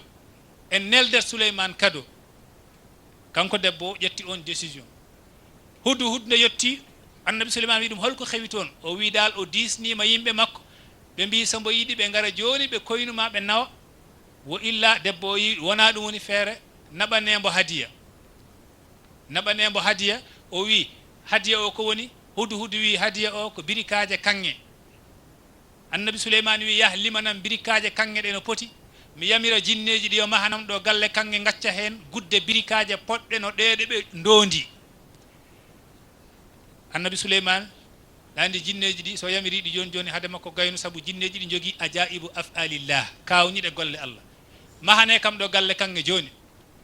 gacce hen gudde birikaje naggam tawi hudu yeehi limi birikaje ɗe ari ɗum saɗa naata wuro ngo nde ɓe gari kamen ha ɓe ɓalli wuro ngo ɓe jii galle mahiraɗo kanŋe ɓe gadduno ko birikaje hadiya kanŋe ɓe tawi galle no mahira kanŋe ɓe ƴewodiri ɓe mbi enen si en jottoyima sa renaki wiyete ɗe birikaje kanŋe kayo galle ittuɗen nde limen so tawi gudde ɗe kawri nannen ɗum ɗo jottoyoɗen kono ɗum laaɓani ɗum sirani ɓe limi gudde ɗe ɓe tawi kañum foti goto fof ƴetti birikare nanne e galle he galle o timmi ɓe kibbiri debbo o wiɓe min mami andu o beele ko abqariyu walla ala o ƴetti femre woni ñayre nde ganduɗa ne waɗi wuddo ngo ena tourni to nder mana wuddo ngo ɓamti tourni yekkiti kadi tourni lesɗi ha gasoyi o neldi femre nde souleymane yo souleymane yuɓɓan ɗum hen garawol aɗa andi femre nde ganduɗa ne wuddo ngo to nder koko oñi ena ɓamti ena telli ha jofoyi sa wi aɗa hen nanna garawol wawata ya so tawi ƴetti meserlal kadi a wi aɗa nanna hen wawata ya o neldi ɗum souleymane ko abqariyatu kanko debbo kono noon souleymane ɓuri ɗum waɗa abqari nde femre nde ari o noddi ñuuñu goto ñuuƴi saabu ko lamɗo ñuuƴi o wi ñuuñu ngu ƴettugol garawol ndewaɗo jaltiraɗo ñuuñu ngu ƴetti garawol ngol natire ngo wuddo yaltire ngo e wuddo o neldi ɗum debbo o yi musidɓe immoɗe jehen jebbiloyoɗen oɗo hono makko ala on ɗon woni souleymane debbo o ari debbo o nde arata e lawol annabi souleymane wi ayyukum yatini bi arshiha qabla an yatuni muslimin ko ɗo woni ɗo kalanmi ɗo pour gandon hol Baye Niass ayyukum yatini bi arshiha qabla an yatuni muslimin hol gaddanowomi daɗɗude mbaldi debbo o no joguino leeso ala e zamanu wangu no gonɗon leeso wala ha arshun azimun aɗa andi qur'ana so wi debbo o no jogui arshun leeso azimun mango aɗa andi ko mawni e Allah ɗum koko mawni ɗum taki ganda goto wi gayiɗi ɓuuri hen fay ko ga'el ibrahima ngel ɓaade Allah wi fa jaa bi ijin saminin o addi ga'el paygel o wi ko fayi to Allah kam ala ko foti goɗɗum ɗum noon si Allah wi arshun azim daɗɗude mawdi daɗɗudi nan mawni annabi souleymane wi hol gaddanoyomi ndiɗo daɗɗudi o debbo garowo bilqiste o siwa yettade ayyukum yatini bi arshiha qabla an yatuni muslimin qur'ana wi jinne goto ummi jinne qala ifritun min al jinni ko baay kaleten de en ciwa yettoyo qala ifritun min al jinni jinne o ummi wi ana atika bihi min addanat ma mbaldidi qabla an taquma min maqamika hadema umma ɗo jooɗiɗa ɗo aɗan ɗum no hawni jinneji Allah rokki kawniɗe golle makko e majal ma yitere jinne no wawi yaha makka arta e nder majal ma yitere ɗum Allah okki ɗum jinneji ni no Allah okkiri neɗɗo ajaibu zatillahi tabaraka wa taala ni no Allah hokkiri rawhanuji ɗi ajaibu asmaillah ni no o rokkiri malaikuji ɗi ajaibu sifatillah wadde ɗo ko inde ɗo ko gollal ɗo ko sifa ɗo ko zat kañƴi nayyi Allah dañani kownaji ɗo nayyi o wi noon kanko jinne o mboɗo wawi addandema mbalnidi nan to Saba holto souleymane woni masjidul aqsa jérusalem Palestine kanko mon Palestine leeso ngo enan holton woni neto Saba hakkunde nde ko 1.2 kilométre min jinne o e nder 1.2 kilométre min addu enan ma mbaldidi joni ko adi nde ummotoɗa pour gandon mbaldidi firta ko arshi Allah o to banggue baɗin hol bawɗo ƴettoyde arshi Allah o to mbo woni paama par ce que ƴettoyde nde firtan a yaade dondoɗa ko a andude holko woni arshi mana arshi Allah ki to ki yowi to banggue fahmuji arifina billahi en ena satti arifu billahi fahma holko firti daɗɗude Allah sabu Allah wona tergal jowtogal e dow daɗɗude ndi e hoore ndi woni arshi o kayiri haali ndi wi lastu bil ba'idi anhu faslan wala bil qaribi minhu waslan wona mina ɓadi Allah ha mboɗo jokkimo wona mina serti Allah ha minen pecci minen goni ɗiɗo Allah noon e hoore mbo o sohlani ɗo yewoto kanko Allah sohlani ɗo yewoto walla ɗo leloto joni noon holko woni mbaldi ndekete on ndin mbaldi ko woɗɗunondi sifaji arifina billah en ko woɗɗunondi gande arifina billah en Baye Niass ari a haalanen hoko woni arsu si tawi juutima en jotto holko woni arsi d'abord joni ayyukum yatini bi arshiha jinne o min wawma addu en mbaldidi joni qabla an taquma min maqamika hade ma ummoɗo jooɗiɗa ɗo wa inni alayhi la qawin amin kono noon Souleymane wi ɗum leeli ɗo e hadam ummade ɗum leeli ƴeew ɗum leeli e dow 1,200 kilométre Souleymane wonko yiɗi goɗɗum ko wona ɗum Allah wi waɗi ummiɗo woni Asif ibnu Barkhiya qala alladhi indahu ilmun min alkitabi ana atika bihi qabla an yartadda ilayka tarfuk alquran wi qala wi alladhi on alladhi ɗon gandi alladhi koye asma mubhamat jiya mana inɗe mumaɗe par ce que inde e nahwu ko pecce tati ismun zahirun e ismun mudmarun e ismun mubhamun ismun zahirun woni inde feeñde woni Zeydou Mouhammadou Aboubacrin Daaru Kitabu kala inde nde ganduɗa ko feeñde tan sa haali jomum andete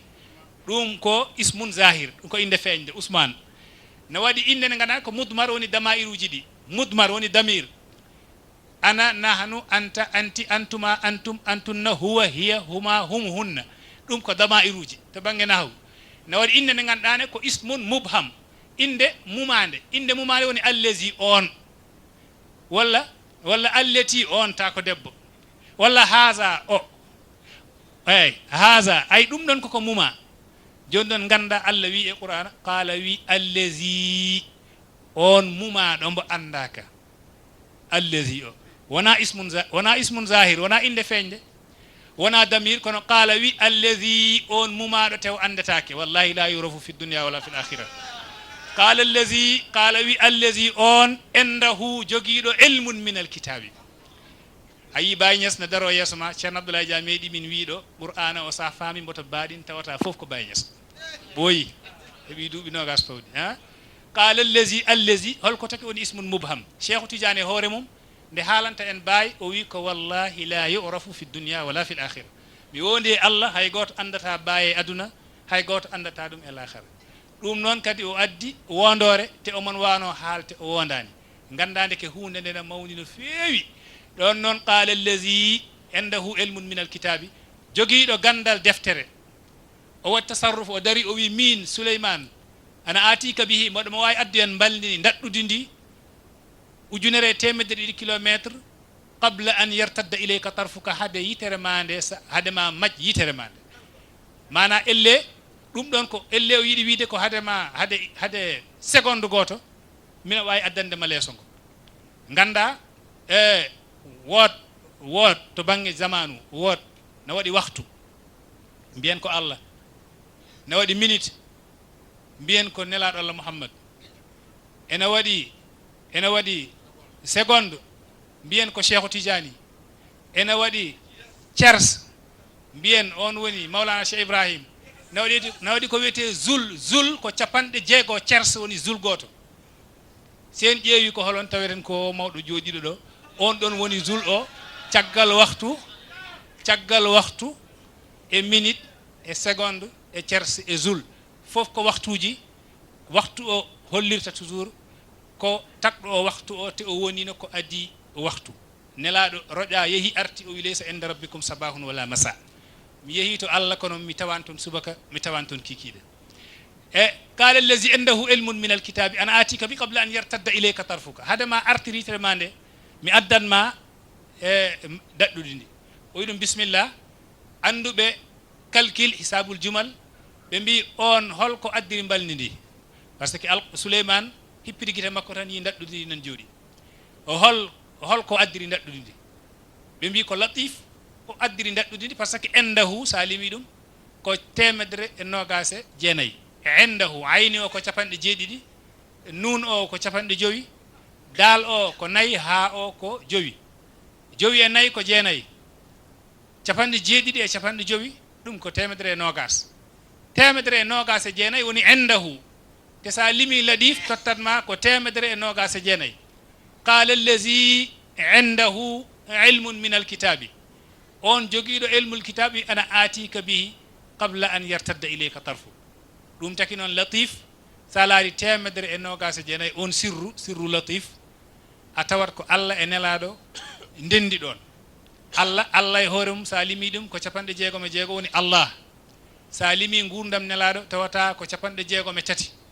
gurdam nelaɗo 63 woni 63 sa rendini ɗum e 66 66 ɗum tottanma ko temedere nogas e jeenayyi ɗum woni iyaka na'budu woni Allah e nelaɗo ɗum ɗon woni temedere e capanɗe jowi e jeetati fa hasibtu umraka wal jalalata ja'ani lutful ilahi fa anta sirru latifi o wi hasibtu umraka mi limi gurdam ma an nelaɗo woni 63 wal jalalata mi limi ismul jalala woni Allah o wi ja'ani lutful ilahi latif allahu ariyam fa anta sirru latifi an woni sirru latif an nelaɗo Allah Muhammad ɗon noon gandade ke ko wi ko qala allazi indahu ilmun min alkitab hol gadduɗo hol ƴettuɗo leeso ngo to addi ɗum tawata ko nden hayre ɓaleere tawata ko ɗam ndiyam ɓalejam tawata ko ndin jamdi ɓaleeri mana sa yi hande aduna o fof wawi jokkodir hunde woni wotere e bangge internet ko jamdi ɓaleeri waɗi in ko ndin jamdi ɓaleeri woni ko ndi jopoto neɗɗo haɗama ndiyam woni boisson mbiyeɗa wata yar saabu ɗawnde jabet wata yar kosam ko ndiyam wata yar a jus ko ndiyam kono ala kaɗaɗo ndiyam ɓalejam ɗam kala kaɗaɗo ɗam tan a mayat koko waɗi ndiyam ɓalejam waɗi hayre ɓaleere waɗi jamdi ɓaleeri fof jopoto ko mawlana cheikh ibrahim qala allazi indahu ilmun min alkitabi ko ɗo ceerno abdoulaye wino ceerno abdoulaye windanno min hadis o alhajarul aswadu yaminullahi fi ardihi faman lam yudrik bay'ata rasulillah wa masaha alhajara faqad baya allaha wa rasulahu o wi min nelaɗo wi a hayre ɓaleere nde woni ñaamo Allah e dow leydi o wi kala mbo heɓani tottude mi jungo min nelaɗo jeeyodira he am sa ari e hayre nde a ɓuucima nde a tottide jungo faqad baya Allah wa rasulahu a totti Allah e nelaɗo jungo cheikh abdoulaye wi nden hayre e firtani sowona mawlana cheikh ibrahim radiallahu anhu hunde nde fa anta subhu wal leylul bahimu abdoulahi jeyji ba to lemden o wi Baye Niass fa anta al mahwu wal isbatu minhu fa anta subhu wal leylul bahimu fa anta al mahwu an Baye woni efface woni momtude wol isbatu an woni tabintinde wa anta subhu an woni subaka laaɓɗo o ha kala jiiɗoma fahma kono wol leylul bahimu an woni jamma niɓɓinɗo o neɗɗo laratma ha tampa yiyatama ndeke andi neɗɗo laratma ha tampa yiyatama ka mumaɗo a leylil bahim jamma mumaɗo in hawra ismun mubham inde mumade woni allazi qala allazi indahu ilmun min alkitabi ana atika bihi qabla an yartadda ilayka tarfuk waddane Baye ari yongani en arsh Allah o mana ɗo to danki Allah ki woni en baldi Allah ni to bangi firo mahjubina en mana wirnaɓe Allah sa yeehi a wirtima asamanuji jeeɗiɗi ene waɗi toon danki ko danki Allah mana image o ko Allah nan e dow danki makko ko noon l'imam Malik namnanoma ɗum saabu yimɓe jiiɓinoma dekete joom muɗum nan ara waɗi biɗo Malik ma hiya kayfiyatu istiwa illahi ala arshihi min de mina hawa hono Allah wonirta e dow baldi makko sabu si tawi aɗa lelo e dow baldi ma baldi ndi ɓurat yajdema ɓurma doole wawma rondo te seydina ali nene o wi seydina ali law kana fawqa shay'in la kana mahmulan walaw kana tahta shay'in la kana mahsuran Allah si wonno e dow hunde wonata ko dondaɗo so woni e lees hunde wonata ko poolaɗo curaɗo joni noon hoko arsi hoko baldi ndi firtata fahamu o woɗɗi Malik nde namna ɗum o wawino wiide o anda tan kono wi al istiwa'u malumun wal kayfu majhulun o yeehi ha o wi wa su'alu anhu bid'atun ɗum namnade ɗum ko bida zamanu nelaɗo hay goto namnatano ko ɗum fa azilu anni hadha rajul itteɗo oɗo gorko o yaltina e dental he mbimi o namnaki Cheikh Ibrahim wonde o yaltintake dental o famanno tiguirigui ɓe jeehi to l'imam Shafi'i ɓe mbi Shafi'i min namnima Malik de Malik noon ko ni jabori joni noon an ma hiya kayfiyatu istiwa illahi ala arshi hono Allah wonirede wa arshi makko l'imam Shafi'i wi amantu bila tashbihin wa saddaqtu bila tamthilin wattahamtu nafsi fi l-idrak wa amsaktu anil khawdi fihi kull al-imsak mi gonɗini Allah te mi nandindinta ɗum e hay hunde mi tuumi hooram mboɗo faami holno Allah wonire arshi kono wa amsaktu anil khawdi fihi kull al-imsaki mi tami hooram ha mi jumpata hen par ce que ko masala o ko masala baɗɗo danger ɓe jeeyi ولمدنما أبو حنيفة ما هي كيفة استواء الله على عرشه ويبقى استوى كما أخبر لا كما يخطر بالبشر استوى الله ندو عرش ماكو كما أخبر نو حالرني لا كما يخطر بالبشر وانا ندو ميجرتو دمني نعم هنا دي هدي دون لم نجد فيه مقنعا هاشا إبراهيم نياس يوتي o wi min mbaɗa wawi addu daɗɗude ndi baldi ndi mi yono junggam mi ƴettoya ɗum toto ɗum woni 1.2 kilométre mi fotta ɗum ha mi addana on ko adinde guite moɗon puttinto ɗum noon firti bawi addani en fahmu hoko woni daɗɗude Allah ndi e holno Allah woniri e dow daɗɗude makko ceerno abdoullahi wi min ɗo arshu ko pecce ɗiɗi arshu sifati e arshu azzati arshu zati woni arshi zati Allah ki wadi arshu sifati mana arsi sifaji Allah be o wi arsi sifaji Allah na hen wadi betede as-sifatu an-nafsaniyatu sab'a sifaji jeedidi di ganduda kam di ngoni al-ilmu wal qudratu wal iradatu was sam'u wal basaru wal kalamu wal hayatu dido sifaji Allah jeedidi Allah ko gando Allah ko muuyo wadde wada Allah ko jiyowo Allah ko kaalo Allah ko guurdo ha sifaaji di ngasa ko di jeedidi o wi dum taki Allah toujours sina hala arshi ko kongol ar-rahman o wadata utiliser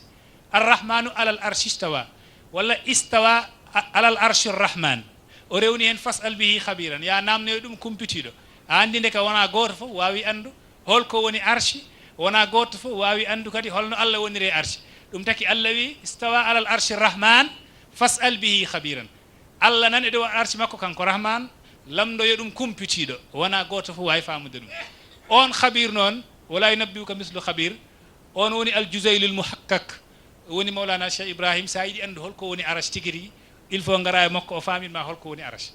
jonnon o wi di sifaji jeedidi ko sifaji Allah Allah jiidi Allah woni nanowo Allah woni jiyowo Allah woni kaalo Allah woni guurdo Allah woni gando Allah woni muuyo wadde wada ha sifaji di ngasi o wi dido sifaji nde wondo ko Allah jeydo ƴettidi non o fawidi e bandu neddo o fawidi me bandu neddo o wi bandu neddo ndu ndeke kayru woni arshi Allah o kono ko arshu sifati ko arshu sifaji Allah di woni ko daddudi wonande sifaji Allah di kono non na wadi arshul azim arshun azimun on don arshu non woni arshu zati o wi on woni bo Allah wiyatama wasi'ani ardi wala sama'i wa wasi'ani qalbu abdi almu'min min mi hejane asaman mi hejane leydi kono mbodo hejji e bernde maccudam juldo Cheikh Abdullah wi wadde bernde nde ko nde arshi Allah ki baadi Allah ene hejji e bernde neddo he dum non ari e hadith ya labbin bernde mali annahu baytu rabbi sabu bernde woni suudu Allah ndu gandude ndeke arshi kalete do wana daddude ndi tawata e nokku jottuda tawa Allah ne leli don walla nden kaaba ka ganduda ko suudu Allah wiyete hay goto meeda fin yi Allah ena dawi ena salligina walla ena sulmo baadi ko suudu makko ena fonno won kono en gandi ngeeloba Allah naqatallahi wa suqiyaha baawi ma ra'ayna fi tarikh wa ma samina anna Allah rakiba naqatan en jiyane tarikh en meeda nan Allah waddi ma ngeeloba to wiya ko ngeeloba Allah ndeke dum baara he Allah sabu teddinede kono Allah sohlani dum inna Allah la ghaniyun anil alamin Allah yimin binde de mi sohlani de mi ala haaje binde he wadde o ala e dow leeso o ala e asaman o ala e leydi mustahilun fillahi aynun wa kayfun wa zamanun umri wa ay istihali bayi watlu fi sha'nihi dana fatadalla laysa qurba al makani fafham maqali ena harmito Allah ayna hoto ena harmito Allah kayfa hono ena sawi hoto dabbiti ko place hoto deftere nde woni ara namno place o hodo big o woni ara namno place o hodo kaari woni da namno place mbo woni Allah non ala place o wonina ko adi place te place uji ma ngas tawa Allah na wodi wadde Allah to woni to place ala ton dum taki non namni mi mahjub o bimomi ajabi Allah na wondi e meden ko dum qur'an haali Allah wi huwa maakum ayna ma kuntum min kala do gondon bodo wondi e modon bimi ko enen ummi do place woni e do zaman woni jahden tawoyden bo kam Allah do place ala e do zaman ala gondude makko walla kanko ummi to woni to place ala e to zaman ala o ari wondi e meden baadi gondigal ngal kam ngal wodi hol taw kanko beele ko Allah ummi to wonno to place ala zamanu ala o ari wondi e meɗen on tawi en ɗo place woni eɗo zamanu woni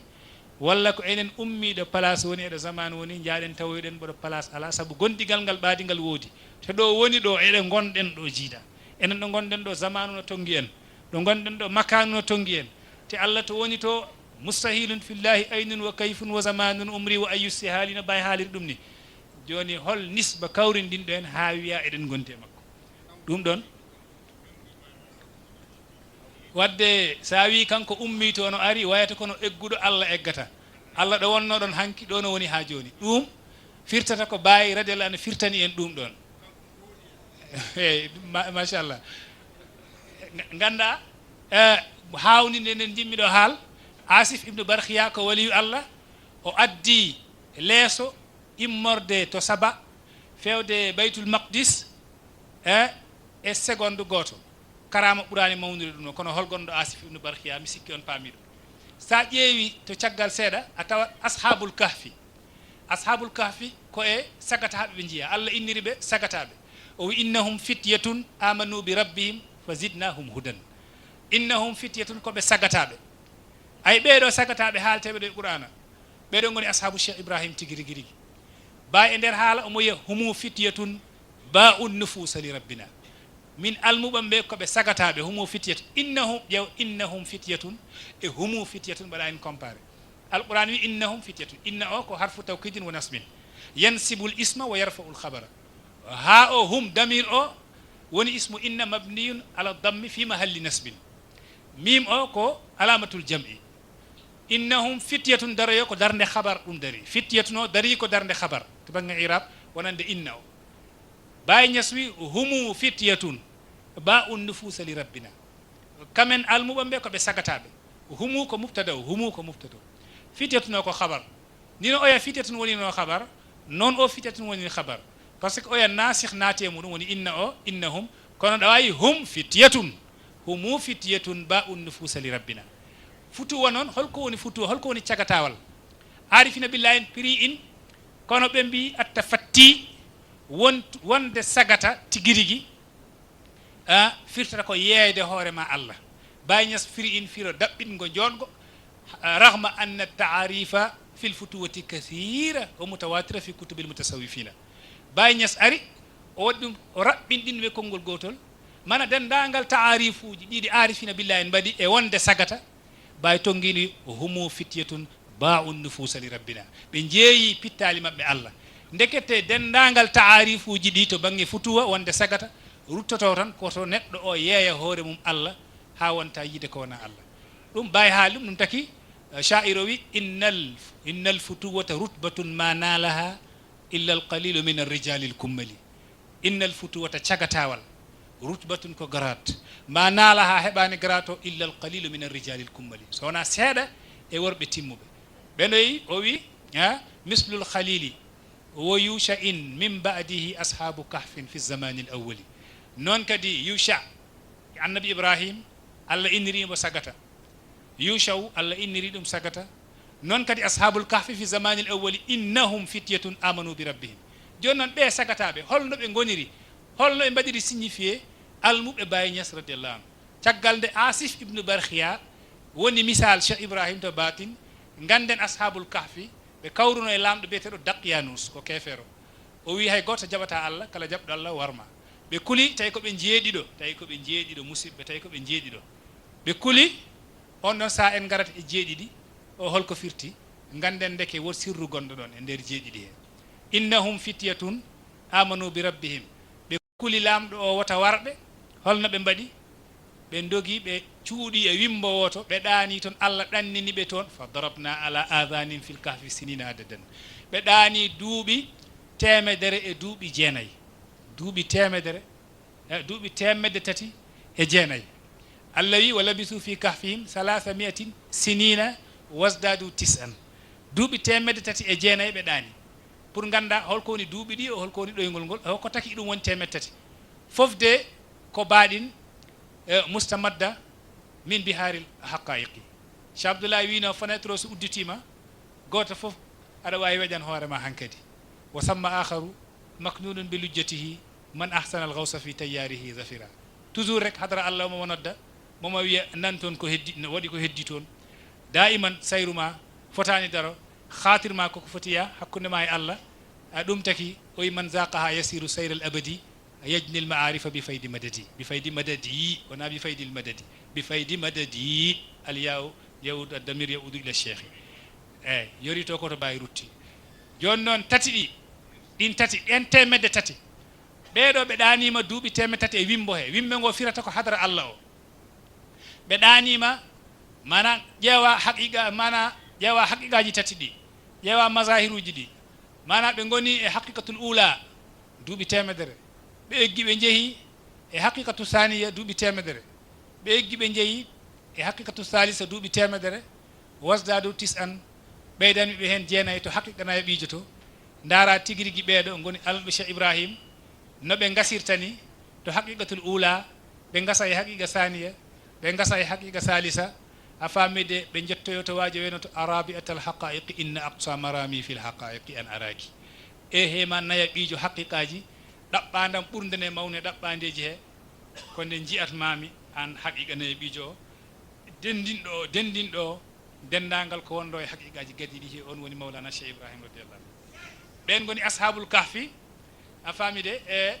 ummu moussa yuman annabi moussa allah hokkimo hawnide allah yo awhayna ila ummi moussa an ardi'ihi fa ida khifti alayhi fa alqihi fi lyam wala takhafi wala tahzani inna radduhu ilayki wa jailuhu min almursalin oɗo ko debbo kono allah waɗanimo karama kanko jibini annabi moussa o ƴetti annabi moussa tawi visitoɓe nagari visite beele omon dañi ɓiɗɗo walla ala o ƴetti annabi moussa nawno cukalel o udditi fayande makko o nannimo toon te fayande nde nan wuuli kono sumani souleyman karama sumani moussa karama wawa wirtade ɗum ɗo wonande oɗo debbo ko ɗum irhas to banggue annabi moussa irhas woni ko annabi waɗi hawnide tawa siwa nele kono ko ɗum karama he oɗo debbo woni ummi moussa debbo ɓooyi ngabbude e maqamaji mawɗi hete tawa ko debbo ɗum noon cheikhu tidiani ene haalat no haawi inna minen nisa'i rijalan ndeke rewɓe ɓe nani hen waɗi worɓe en jii debbo biyeteɗo mu'azatu bintu abdillahi oɗo ko debbo mo ganduɗa duuɓi capanɗe nayyi o darani asaman saabu hirsude allah duuɓi capanɗe nayyi o ñamani ñalawma duuɓi capanɗe nayyi o ɗanaki jamma duuɓi capanɗe nayyi mu'azatu bintu abdillahi l adawi duuɓi capanɗe nayyi o ñamani ñalawma firta ko korowo duuɓi capanɗe nayyi o ɗanaki jamma firta ko baalowo rew allah duuɓi capanɗe nayyi o darani asaman saabu hirsude allah te on ko debbo ayde fayi ko debbo nani ni omo jeeya e classe uji zakirat en innoɓe ɓe allah te en gandi alhamdoulillahi hande siɗen daara innoɓe allah e dow leydi taweten ko ashabu cheikh ibrahima ɓuuri waw innude allah ajaban li ashabi cheikhi la tumayyizuhum an gayrihim illa bi kasrati zicrillah sallallahu alayhi wa sallam khalifa al abdullah kawnaki سيدنا محمد رسول الله الله لا اله الا الله لا اله الا الله لا اله الا الله الا الله لا اله الا الله لا اله الا الله لا اله الا الله لا اله الا الله لا اله الا الله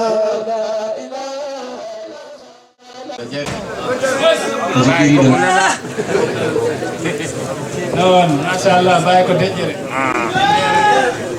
ɗum cheikhani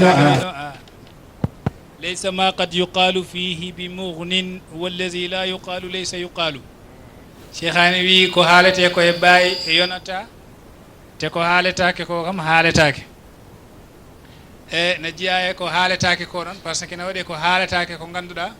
sen goni enen tan kun mal arifine kayfa shita kun mal mahjubine kayfa shaw oui sa wonti sa wondi arifina billahi en yawa kala no jiɗɗa sa wondi e mahjubina en noon yawa no ɓe jiɗini ɗum taki oɗo hadara machallah ko hadara marifa billahi ko hadara zawqu e shawqu e mahabba si tawi almuɓe kawri ɗo ala ko suuɗete e khawatiruji en bencitat ɗum kala ko fewani hen ceerno no jooɗi on ɗon sa o fewtina ɗum e Ibrahim Baye Niass sa limi Ibrahim baaɗino tottanma ko jeeɗiɗi te windere nde fof dari ko e jeeɗiɗi o holno Ibrahim woniri jeeɗiɗi Ibrahim sa limi ɗum ko 259 tottanma 259 woni temedde ɗiɗi e capanɗe joyi e jeenayyi mathématicien ji ɗi ne gandi 9 kam ko 0 jeenayyi kam ko 0 kalɗo yaaha arti 9 kam ko 0 55 o e 2 o par ce que ko 259 wadde ko 2 e 5 keddi 2 e 5 ko jeeɗiɗi goni ɗon ɗin jeeɗiɗi noon kollatma pittali jeeɗiɗi ɗi par ce que mbawi wi anan nafsu o al o naati koye inde nde ganduɗa kone jinsi nafsu o wona min woni fittandu woturu ala sinde ko ɗum no wawi wi firtu kanko woni fittandu makko walla kanko woni fittandu ma an kono anan nafsu ko min woni pittali ɗi fof haaɗi gasi anan nafsu al o ko jinsiya mana fittandu e hoore muɗum kala wawndu won ko min woni nafsu o en jii pittali ɗi nufusuji ɗi goni jeeɗiɗi ne waɗi nafsul kamila ne waɗi nafsul radiya ne waɗi mardiya ne waɗi mutmainna ne waɗi mulhima ne waɗi amma lawwama ne waɗi al ammara goni pittali jeeɗiɗi kono sa laari asamanuji ɗi koɗi jeeɗiɗi leyɗele ɗe kadi ko jeeɗiɗi kono ayyamul usbu ñalɗi semaine ɗi koɗi jeeɗiɗi Abdullah ibn Abbasin a addi riwaya o wi adadu umri dunia ala qadri ayyamil usbu o wi gurdam aduna yahata koye fodde ñalɗi semaine firtata ko ujunnaje jeeɗiɗi e hitande kanko e ko a haali on ɗon riwaya e sa ƴeewi ajaibu dunia kawniɗi aduna ɓe limiɗi goni jeeɗiɗi nde on ɗo adi zamanu gadiɗo won folnoɓe aduna mbino jiilo aduna o pour ndaara mahanteje ɓurɗe ɗe hawno e aduna ɓe tawi ɓurɗe ɗe hawno e aduna koɗe jeeɗiɗi gonɗoɓe inniriɗe ajaibu dunia sa yeehi to wangade kaaba tawata kaaba ka wangete ko laabi jeeɗiɗi sa yeehi to yaade safa e marwa ko laabi jeeɗiɗi sa yeehi to ko wiyete alwanu qawsi rrahman araboɓe ne mbiya ɗum alwanu qawsi qusa woni arc-en-ciel woni si tawi asamanu no toɓa wood mana alwanuji woni mbadiji ɗi coynotoɗa nawi arc-en-ciel araboɓe innirat ɗum alwanu qawsi qusa nelaɗo wi ala yo innire qawsi rrahman saabu ko sona yurmede sona tello ko nden ɗum feeñata ɗin couleur aji koɗi jeeɗiɗi sa yeehi to ayeje fatiha kadi ko jeeɗiɗi jaaha to jamraji ɗi berlotoɗa ɗi sa hajjoyi tawa jamraji ɗi kadi koɗi jeeɗiɗi saɗa habbira kabbirali ma id kabbirali ɗi ko jeeɗiɗi gonata yimɓe jeeɗiɗo ɓe Allah ɗowdinta e arshi makko ñande yawmal qiyamati yawma la zilla illa zilluhu on jii nelaɗo wi alladina yuzilluhumullahu tahta zilli arshihi yawma la zilla illa zilluhu koɓe jeeɗiɗo sahodinɓe ɓe koɓe jeeɗiɗo sahodinɓe ɓe koɓe jeeɗiɗo nelaɗo limi ɗum e hadiseje certuɗe nelaɗo wi debbo sono jibina so mayi hen ko cahodinɗo neɗɗo so sumi e jaygol ko cahodinɗo neɗɗo so yoolima ko cahodinɗo noon kadi mbo ɓalal yani dow mum walla mbaɗɗo accident mbo ɓalal yani dow ma on ɗon kadi ka cahodinɗo mi totta onen qissa goto dabɓiɗɗo woni waliyu Allah goto ɓe mbi ene lelino e lees ɓalal pettugal no heeɓi yande iblis ari salmini ɗum wi ɗum musidɗo kana yani ngal ɓalal ummo gara lelɗa ga haade ɓalal ngal yen dow ma ummi o daari ɓalal ngal o tawi ɓalal ngal exacte ena fetti ena heeɓi yen o ummi o destino iblis wimoni o desti o jooɗi bangge nde o jooɗi bangge tan ɓalal ngal baɓɓiti yani nde ngal yani noon o miije ɓernde makko wi yimɓe ɓe noon toñat iblis tan kono hen saaji omon waɗa ko moƴƴi saabu somi jooɗino ɗo balal ngal yanat dow mi maaya iblis ari wi ɗum wona moƴƴere balal ngal so yanno dow ma a sahudinat naata aljannate mi yiɗananima ɗum ko ɗum waɗi dirtinmami pour wata balal ngal yan dow ma ɓe mbi noon sahudinɓe ɓe ko ɓe jeeɗi ɗo e hadiseje ɗum limama hono ɗiɗo ɗi limmi ɗo sa yehi hadiseje he nawaɗi kode biyeteɗe a darari sab'a en koɗe jeeɗiɗi woni chamsu qamar mushtari zuhal atari mirrih zahra ha goni koɗe jeeɗiɗi asaman fof no jogui hen hoodere wotere nelaɗo wi umirtu an asjuda bi sab'in allah yamiri kam yomi sujjir e terɗam jeeɗiɗi la ilaha illallah muhammadun rasulullah kalimaji ɗi koɗi jeeɗiɗi la ilaha illa allahu muhammadun rasulu allahi ko kalimaji jeeɗiɗi la o ko kalima ilaha ko kalima illa ko kalima allahu ko kalima ɗi goni nayyi muhammadun ko kalima rasulu ko kalima allahi ko kalima ɗi goni jeeɗiɗi ndeke sirru sab'ati sa ƴeewi ɗum tawata kadi ko cheikh ibrahima radiallahu anhu jooɗi ɗon karamaji cheikh ibrahim nan keewi kala ɗi kalɗen e waliyaɓe allah he mbawi dañi hono muɗum masalan faydu o huɓɓi koosi hanki ko adi medina bayi kala ko miijiɗa e kawnide allah heewi toon waɗi ko winda waɗi ko windaka waɗi gorko goto biyeteɗo Malik Konte ko bammakko nelimbo wimbo mi nani ko Ibra Niass haalata ko ɓe mbiya ko jiyowo allah ɓe mbiya ko gandowo allah ko jottotoɗo allah jinmi ko jaha toon kumpitanoɗami an Malik kumpitanoɗami beele ena woodi walla woodani on Malik o ari e nder zicru he o naati o wayno goto he almuɓe he e nder almuɓe e nder zicru o waɗi dañɓe haal dañi jasbu na mbergo ena jana kankone o wi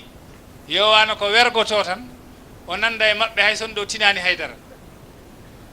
te ndekete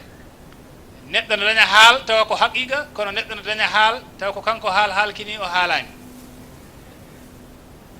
e nder hen o woni e wergade Baye Niass ari juuwi almuɓe ɓe ha yette makko jagge jungo makko ummini mbo haw dari o wi ɗum wi mi tinani haydara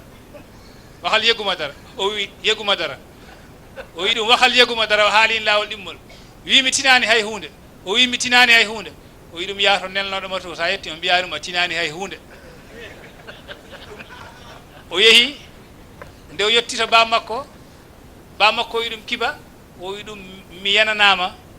oɗo ceerno hono mum ala ko ƴellittoɗo ɓerɗe yimɓe saabu yimɓeɓe gon e yande mbimi yomi yankino o ari o suuti kam o dari o wi kam wi a tinani haydara mbimi mi tinani haydara o wi yah nelɗoma o mbiya ɗum a tinani haydara o yomi wima mi tinani haydara o wi ɗum a tinano haydara ɗo ɗum haydara mi tinano bertawa naam gandade ke haal ene woodi haqiqa tan kono no waɗi haaluji ɗi ganduɗa ɗi gona haqiqa saabu l'imamul Junaydi waɗi dañnoɗo haal e zamanu makko o wi urmuhu fil bahri berlole ɗum e maayo fa in tahaqqaqa rasaba wa in kasabat fa in tahaqqaqa tafa wa in kasaba rasab berloɗe mbo e maayo he so huywi to dow gande o dañi tahaqququ kono so yoolima tan so feni tan gande ko joltoɗo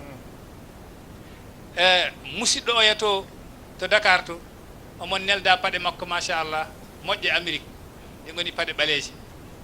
o yeehi daira o ɓorti paɗe ɗe yimɓe goni e zicrude o wi mana ko dañɗo haal on wona haal siddiqina en yimɓe allah gonɗoɓe allah hono mo jiiɗen oɗo nane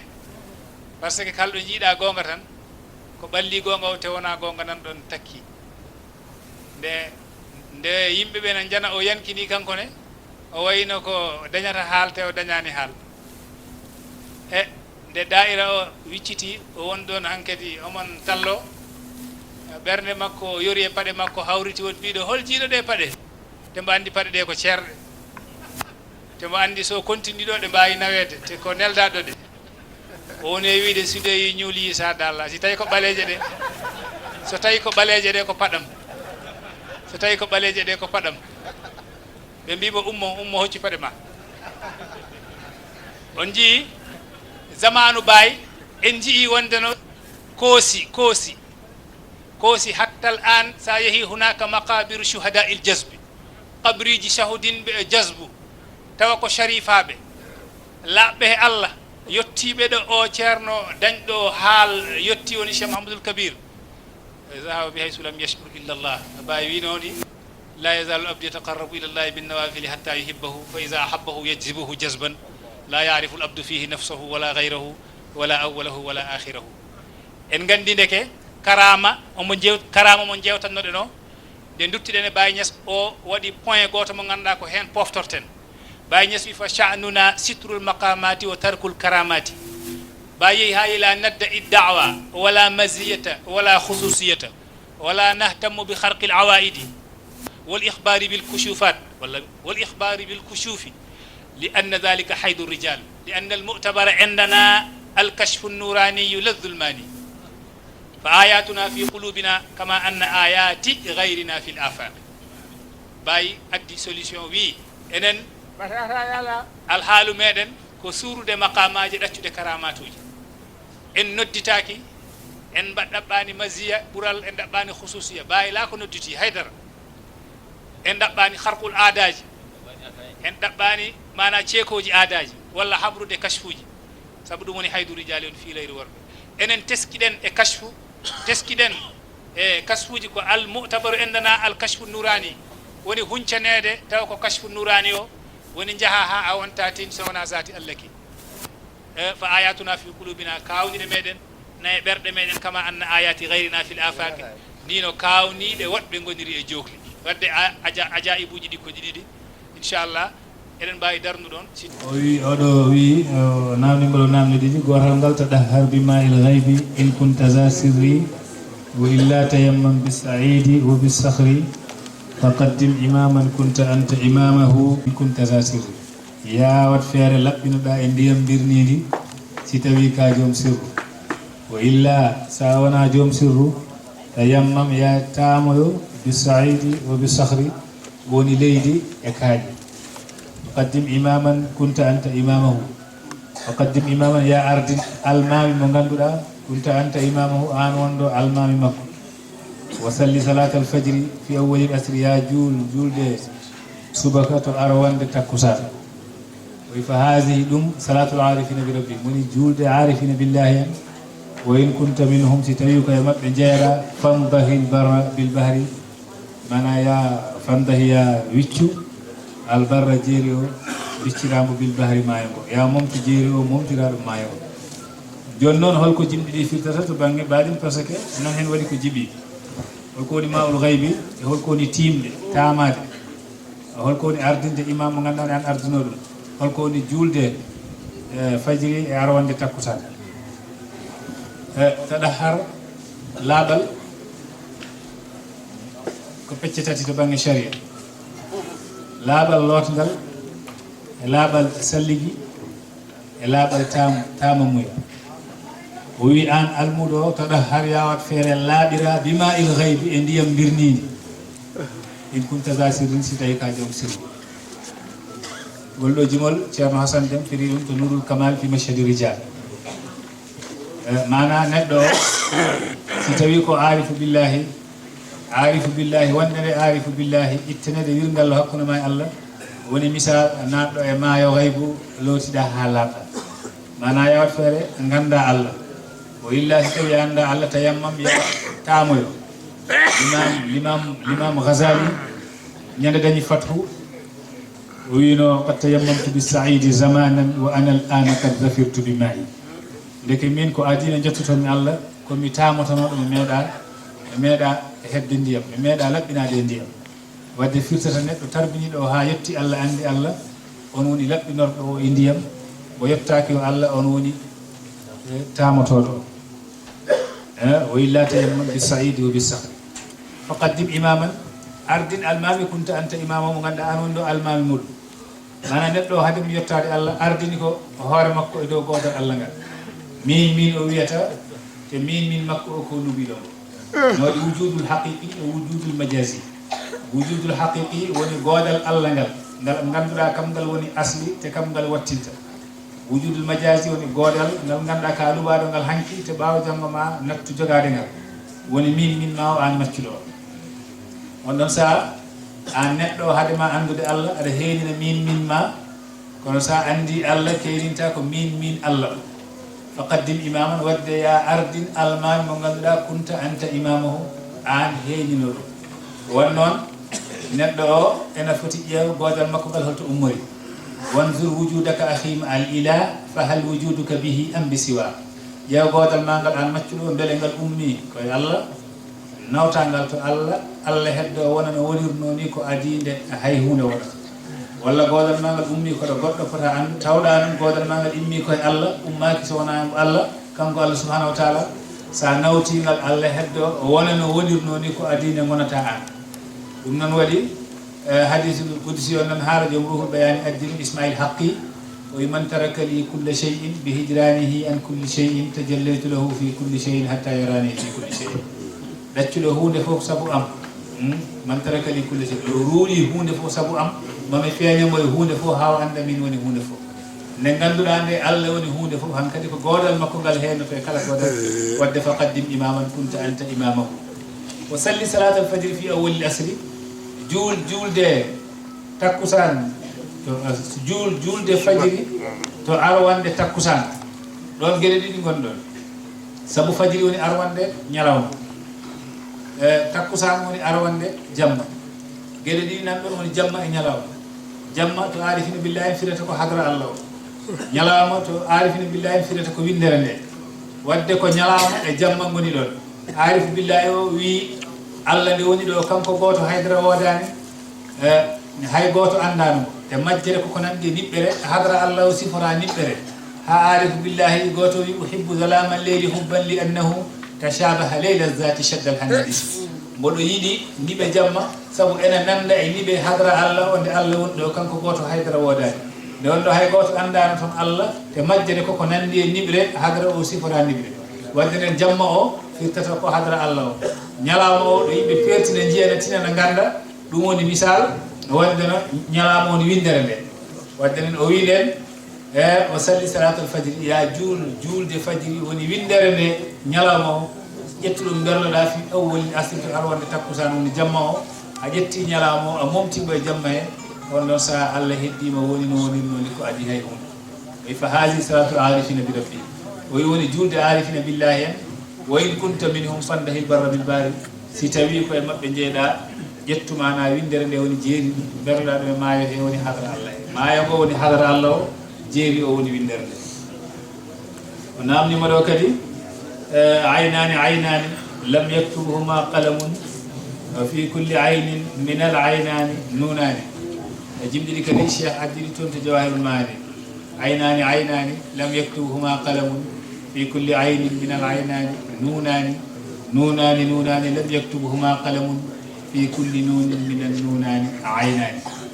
ɓe mbi arifina billahi mbi yuktabul waridu kama warat warid no joliri fof ko noon windirte kono sonndo wonano ɗum so en mbi aynani lam yaktubuhuma qalamun fi kulli aynin mbiyatnoɗen ko min al aynayni sabu min o ko jarrowo aynayni ko musanna al musanna yo jarru bil yaay kono noon o wi fi kulli aynin min al aynani nunani ɓe mbi ala lugati bani husaydin ɓen ɓe ganduɗa ɓe ƴetta musanna ɓe mbaɗa ɗum allif hay sonndo ka jarrowo o wi nunani lam yaktubuhuma qalamun fi kulli nunin min an nunayni fonno on min an nunayni ɓaadi nunayni ko musanna wal musanna yo jarru bil yaay wadde fonno yiɗi ko min an nunayni kono yuktabul waridu kama warata o wi fi kulli nunin min an nunani aynani o wi ko zatiji ɗiɗi nangodi aynani lam yaktubuhuma qalamun ɗin zatiji mana kuɗol wawa windude fi kulli aynin min al aynani kala zati ɗin zatiji ɗiɗi ene jogui nunani nunuji o wi kadi nunuji ɗiɗi lam yaktubuhuma qalamun o wi kuɗol windataɗi fi kulli nunin min an nunani aynani kala nune ɗinɗo nunuji mum ene jogui aynuji ɗi aynu noon ko hunde nde ganduɗa ko lugginde to banggue maarifa billahi saabu aynu e hoore mum ko capanɗe jeeɗiɗi on aynu noon woni aynul abdi sa ƴeewi mana sahabaɓe nayo ɓurɓiɗe mawnu e sahabaɓe nelaɗo Allah Muhammad sallallahu alaihi wasallam goto fof inde mum fuɗɗori ko aynu sa ƴeewi Aboubacar inde makko ko Abdoullahi ibnu Abi Quhafa ɗon fuɗɗori ko aynu ko capanɗe jeeɗiɗi sa ƴeewi inde Seydina Omar ibnu Khattab ko aynu fuɗɗori ko Omar wiyete sa ƴeewi inde Ousmane ko Ousmane ko aynu ko fuɗɗori sa ƴeewi inde Seydina Ali ibnu Abi Talib ko aynu fuɗɗori taki tajribi ayunina waɗi firredde ɗum koye ɗin aynuji woni ashabi rasulillahi sallllahu alayhi wa sallam ɗum noon aynani aynuji ɗiɗi woni aynul haqqi e aynul halqi mana zati Allah ki e zati windere ki pour paama holno ɗum sertiri ɗum lam yaktuhuma kalamun kuɗol windata ɗum il faut jaaha e ceerno ganduɗo Allah o andinma Allah ceerno Abdoulaye wi wondeno gandal ko pecce ɗiɗi ngal takkata becce ma e kayit jangga e ngal ganduɗa kayit wawama ɗum jangguinde il faut ɗaɓɓa no aya Qur'an o wiri wattabi sabila man anaba ilayya rew lawol duttiɗo yam ha gasi am waye am no jamdidi ƴettuɗa gorliɗa nde jeygol ha jeygol ngol wojjini jamdi ndi sa watten sa memi jamdi ndi mbiyata ko jamdi sumi kam te jamdi sumatano ƴeewa baɗonoon e hadra Allah he jokkoɗamo o andinma holko woni mana aynul haqqi e aynul halqi lam yaktubuhuma kalamun si tawino tan neɗɗo no wawi janggude e bindi ha yetto machallah e on ɗon mustawa tawa rewani hay goto wonɗo l'imamul Ghazali janggi defte ɗe foof kono noon o wiwa haybata masaya fi tilkal ayyam ndeke yo tawi mbiɗa perta temps am saabu tawi mi anda Allah min mi anda Allah ndeke noon nde o yiyoyi o andi wonɗeno ko poɗɗo andu Allah o ƴetti ɗum ɗon fof o werli caggal ɗaɓɓo e gandinɗomo Allah o yetti Allah yoɓata yemmonto bi saidi zamanan wa anal ana qad zafirtu bi ma'i e nunuji ɗi kadi ko noon ko ananiyatul abdi ananiyatul haqqi min Allah o e min maccuɗo o sa yiɗi andu holno godal ngal wayi hakkude maccuɗo e Allah wona ko aɗa jangga e kayit a ƴeewa timmuɗo to banggue yimɓe Allah ndewamo andinma Allah tagi man yatlubu al-ilma min shaykhin musafahatan yakun ani zaydi wa tashifi fi haram wa man yakun akhidhan minhu ala suhufi fa ilmuhu inda ahli al-ilmi kal adadi ana kala ɗaɓɓuɗo gandal tan ɗum e kayit tan Allah e hoore mum andetake e kayit saabu kayit koko maayi wawa tindin e ko wuuri ɗum taki l'imam Abou Yazid al-Bastami wiyatno ulama zamanihi ya ayyuha al-ulama akhadhtum ilmakum mayyitan an mayyitin wa akhadhna ilmana anil hayy alladhi la yamut on ƴetti gande moɗon immorde mayɗo o immorde mayɗo minen min ƴetti gande amen anil hayy alladhi la yamut immorde Allah ɓurɗo o mubasharatan mana gandal tarbiyo yiɗi wiide neɗɗo wawa ɗum andu mana gandal wusul ilallahi wal fat e gandal jazbu e gandal yaqin fi zatillahi tabaraka wa taala neɗɗo wawa ɗum dañ tawa koye kayitaji tan ndewɗo il faut ɗaɓɓa ceerno jottiɗo Allah ganduɗo Allah ko baye ñeswito watlu murabbiyan khabiran خبير ناسيا كامل إرفان إماما صالحا ملك نفسك فلا تدبري وكن كميت دواما تخبري باين سهالي جمل قل أفامد وصاحب كل قرم أحاز جمع الشريعة والحقيقة غير وان يا دبو سايد يتاج تيم الله نجتيتو وصاحب يا وندنا كل قرم كلا كوهو حاز جمع الشريعة والحقيقة غير وان تو برندني شريعة برندني حقيقة وملكه القيادة وأنت تدري بأن ما فوقه في الشأن الثاني تيقن أنه قد دك جهرا وأوصله المقدس بالتهاني ليهنيك الوصول متى تراه ورؤيته أعز لدى العيان باين يسوي سارا يدي يتو الله أرى يدي أندو الله أرى يدي فامو له الكون فك وصول وأنت تدري توعد يننا بأن ما فوقه في الشأن الثاني توعد يننا هيبوتو هيدان دو تبني عارفين بالله من نقد pour naftura ceerno ma jabar kam dadi fofel o illa dum hadra Allah onan wi ma yahto mo cikkuda on dadi ceerno a yanante wonde no ceerno o bi an ma fawqahu fi shani sani don non tayaqqana taw ceerno o dañi yaqin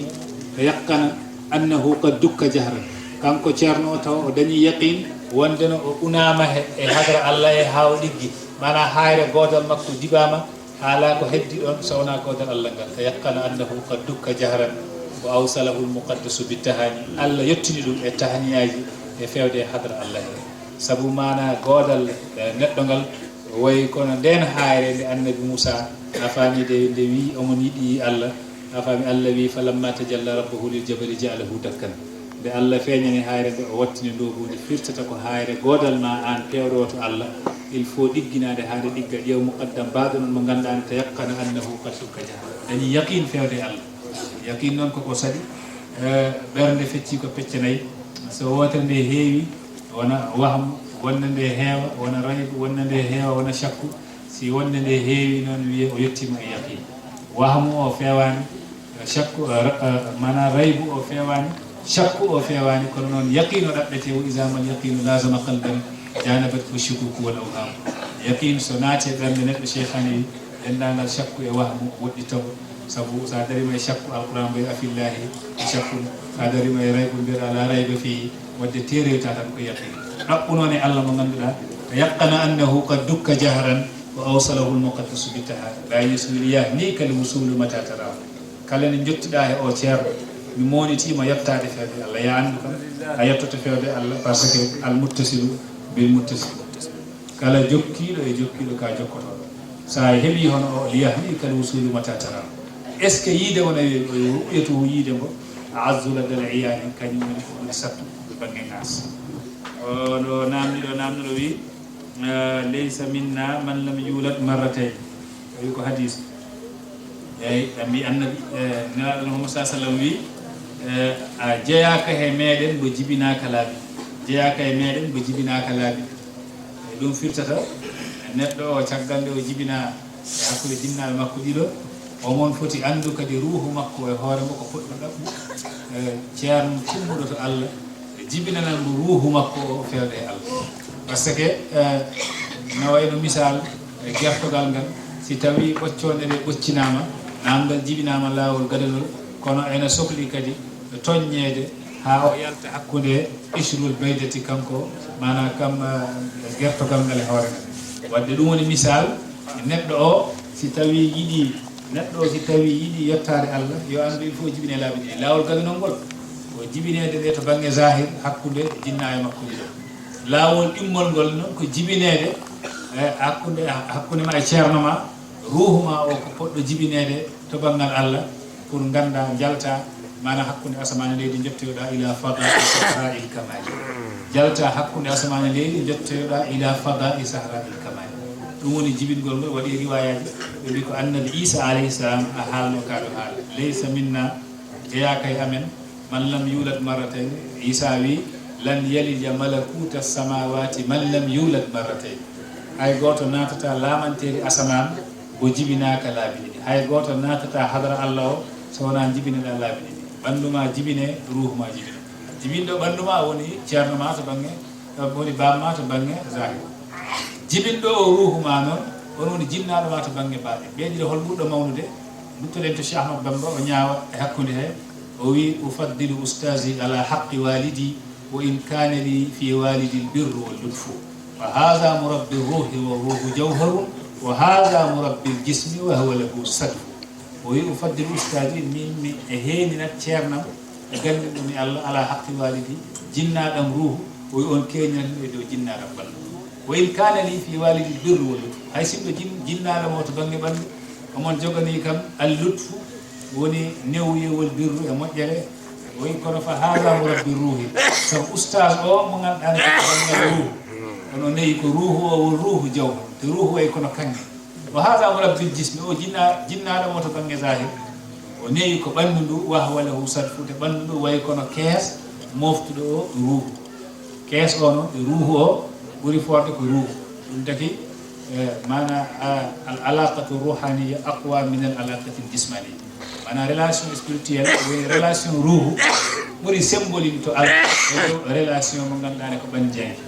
ɗum taki noon toppitade ruuhu ɓuri mawno toppitade ɓandu wiya khadimal jismi kam tashqa li khidmatihi atadlubu ribha mimma fihi khusranu fanhad ila ruhi wastakmil fadailaha fa anta birruhi la bil jismi insan o wiya khadimal jismi ehima liggantore ɓandu kam tashqa li khidmati a tampi ligganade ɓandu ma aɗa looto aɗa ñaama aɗa foppo kono a yejjiti ruuhu o ɓurɗa fof toppitade pour ñettuɗa Allah o wi fanhad ila ruhi wastakmil fadailaha ya timmin ɓuri ruuhu fa anta bi ruhi la bil jismi insan an Allah taggirma ko ruuhu o taggiraji ɓandu ɗum woni laysa minna man lam yulad marratayn ɗum o jibinaka laabi ɗiɗi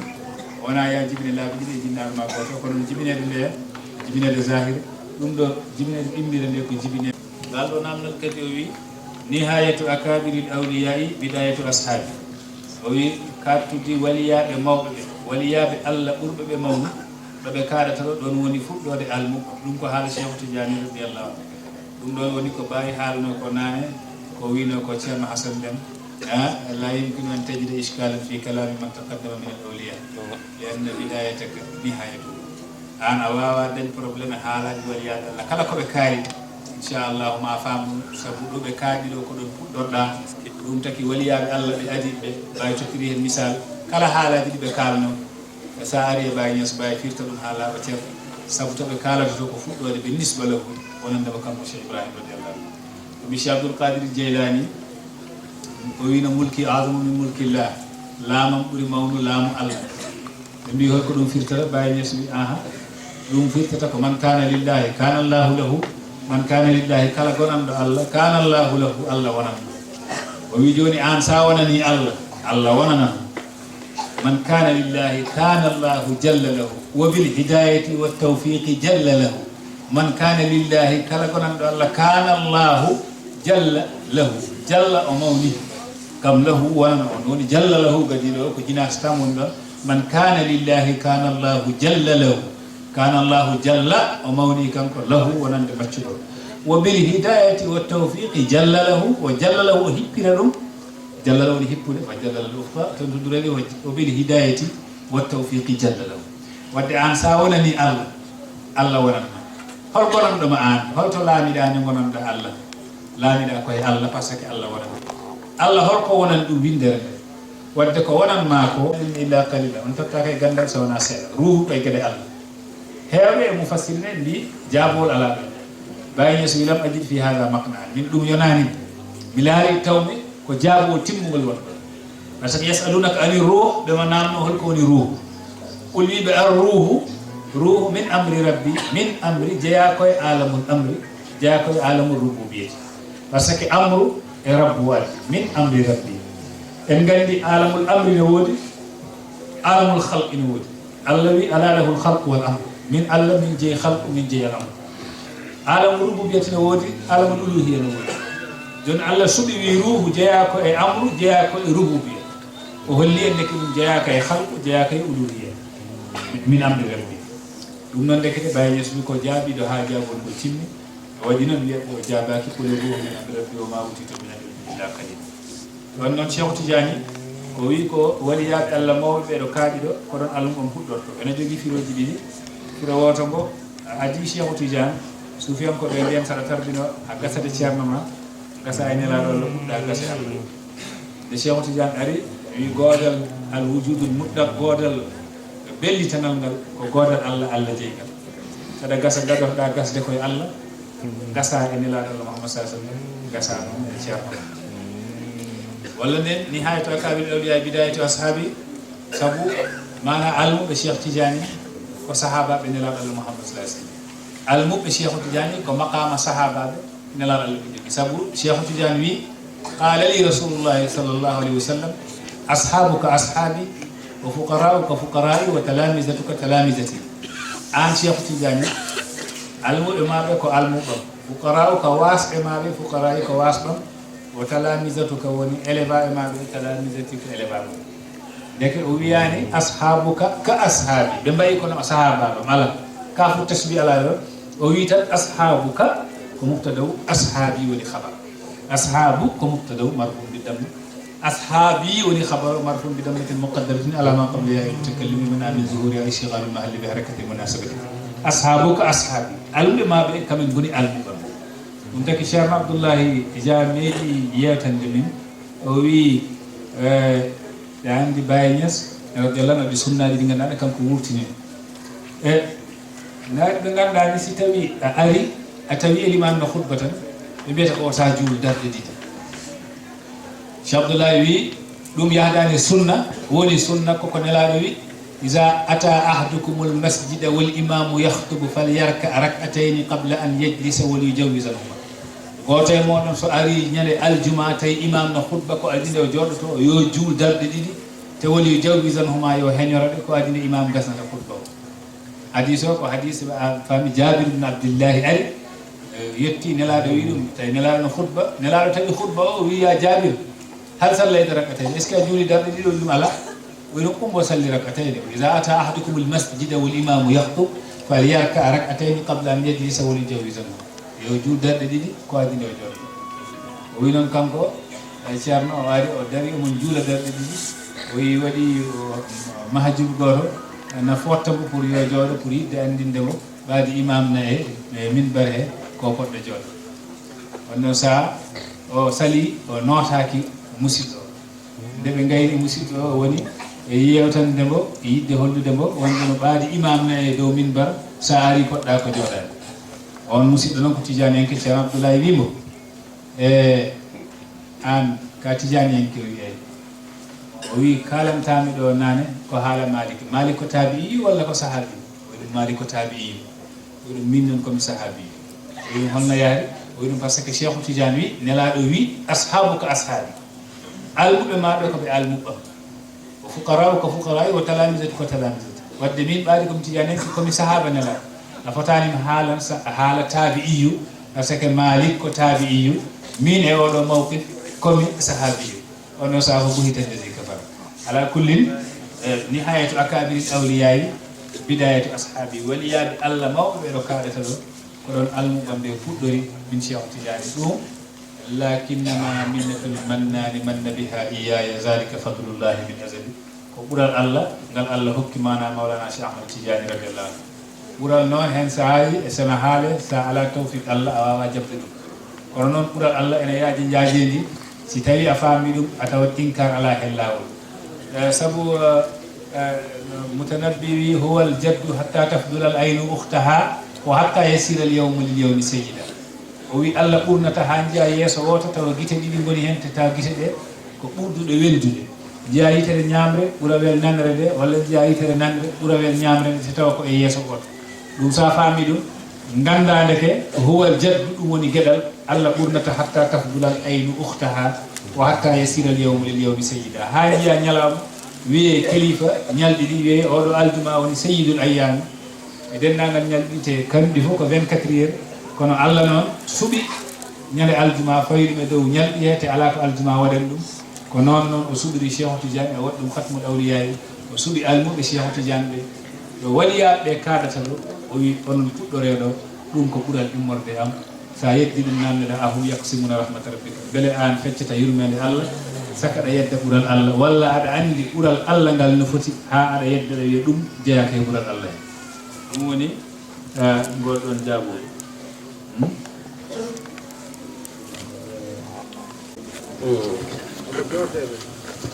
namdalam ko ni way mbete al arsh e kursi ko makhluq yani sey hissi walla ko maanawi al arsh e kursi mbete ko gotum walla al arsh mbete ko makhluq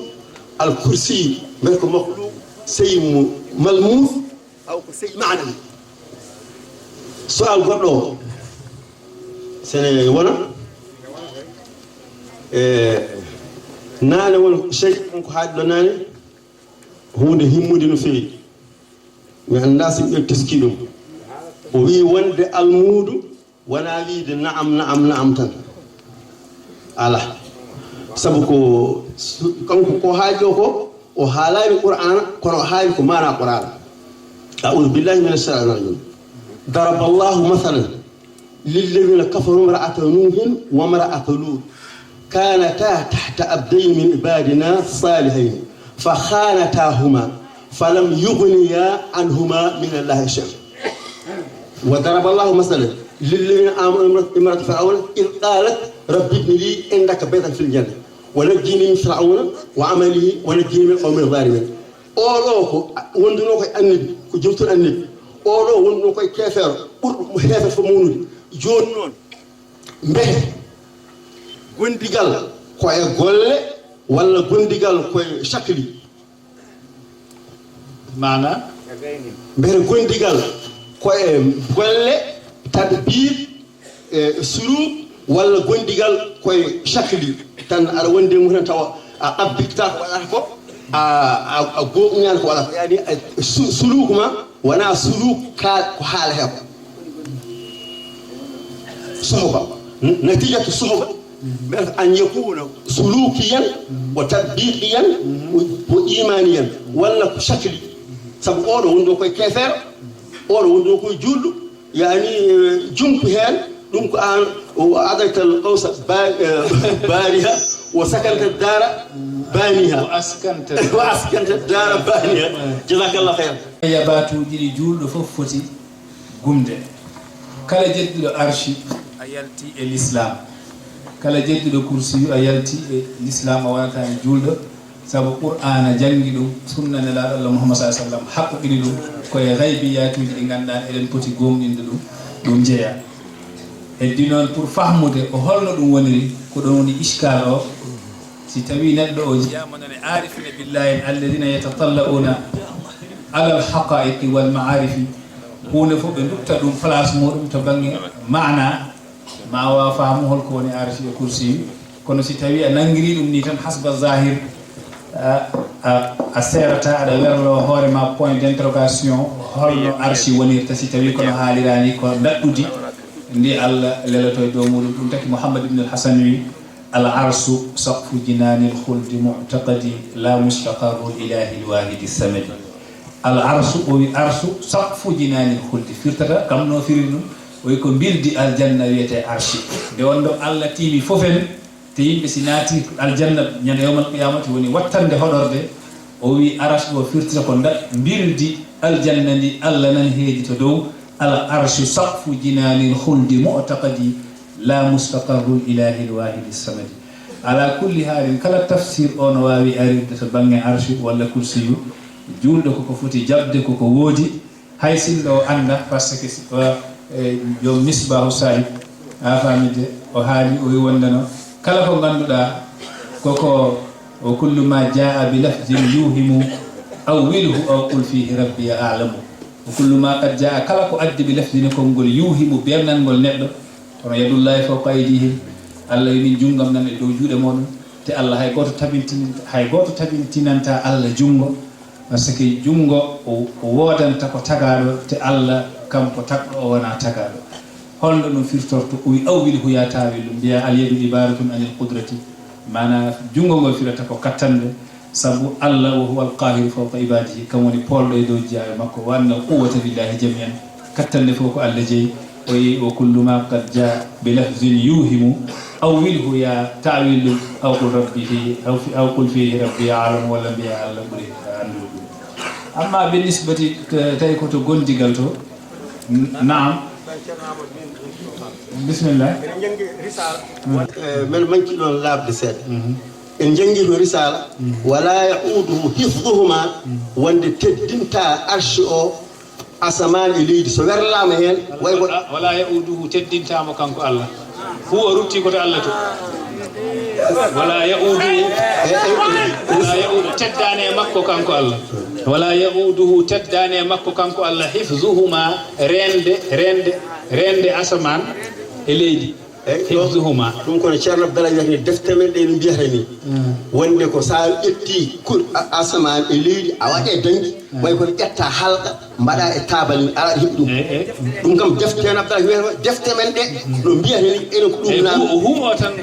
duttannama mi to Allah huo tan wona huo rutti ko to Allah wala yawduhu damir rutti ko Allah damir rutti ko to Allah e kono a jaabaaki mbiyata arshu ko makhluq mujassam jismu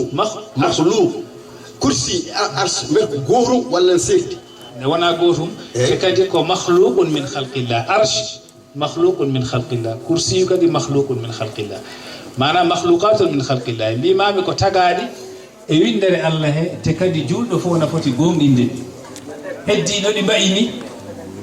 ɗon kam arifina billahi en no jiirini ene ulama u zahiren jiirini jiiɗa ko hissi walla ko ma'nawi to bange ulama u zahiren ko hissi to bange ulama arifina billahi en ko batini si tawino an a wi ko hissi mbimi point d'interrogation daroto yeeso ma si tawi daɗɗudi ndi ko hono daɗɗudi Allah ena fawo dow muɗum a namdoto hoore ma hono ɗum woni tati Allah wona neɗɗo ɗum kalanmami nane si tawi noon ko baɗini ɗum noon ko ma jeeɗa e ahlul baɗinen mbawa ɗum faamu par ce que asifli ibaradi fa inni lam asif bi sirri habibi khallilan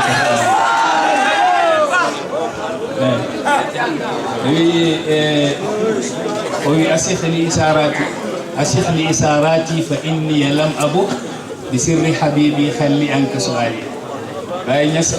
haali e nder sirul akbar o wi sa takfika min zal jamali isharatun fada'hu masunan bil jalali muhajjaba ɗum noon ko haalatno ko tawne luggiɗi o wi ɗum ɗo yonima hen tan jopande fadahu ɗaccu ɗum masunan bil jalali ene renira manggu Allah muhajjaban no wirna par ce que wona ko wawi sakto a famata ɗum so wona jeeɗa e jomum en par ce que jumri ko weli ko fof mi wawama sifanade jumri beleni ɗi ha tinaɗo e ɗemgal ma so wona loɓɓoɗa mbaɗa e ɗemgal ma tina gande ɗe ko pecce tati waɗi ilmul yaqini waɗi aynul yaqini waɗi haqqul yaqini ilmul yaqini woni a yananama hunde nde ne woodi kono a meeɗa yiide ɗum aynul yaqini woni a yananama no woodi a yii ɗum kono noon a meeɗani ɗum haqqul yaqini noon woni a yananama hunde nde ne woodi a yii ɗum te a meeɗi ɗum kadi haqqul yaqini wadde ɓuuri heedu dow to banggue yaqinaji ɗum taki noon ɗon mbawmi tan ko sifade wona aɗa faama ɗum no arifina en paamirta ɗum ma ɗum talam takun min al arifina billah ɗum noon cheikh ahmad tidiani wi man lam yaqif bi bahrina la yafhamu isharatina kala mbo lumbani e maayo amen a wawa faamude jokole amen Baye Niass wi madadu jasadi la yafhamuhu illa jasadu madadi o wi ɓeydare ɓandam famata ɗum tan ko ɓandu ɓeydare ɓeydare ɓandam famata ɗum ko ɓandu ɓeydare an din Ceerno Amadou gandiɗa no jeeya kay mon eyyi ko namdal gande namɗa tan famuɗa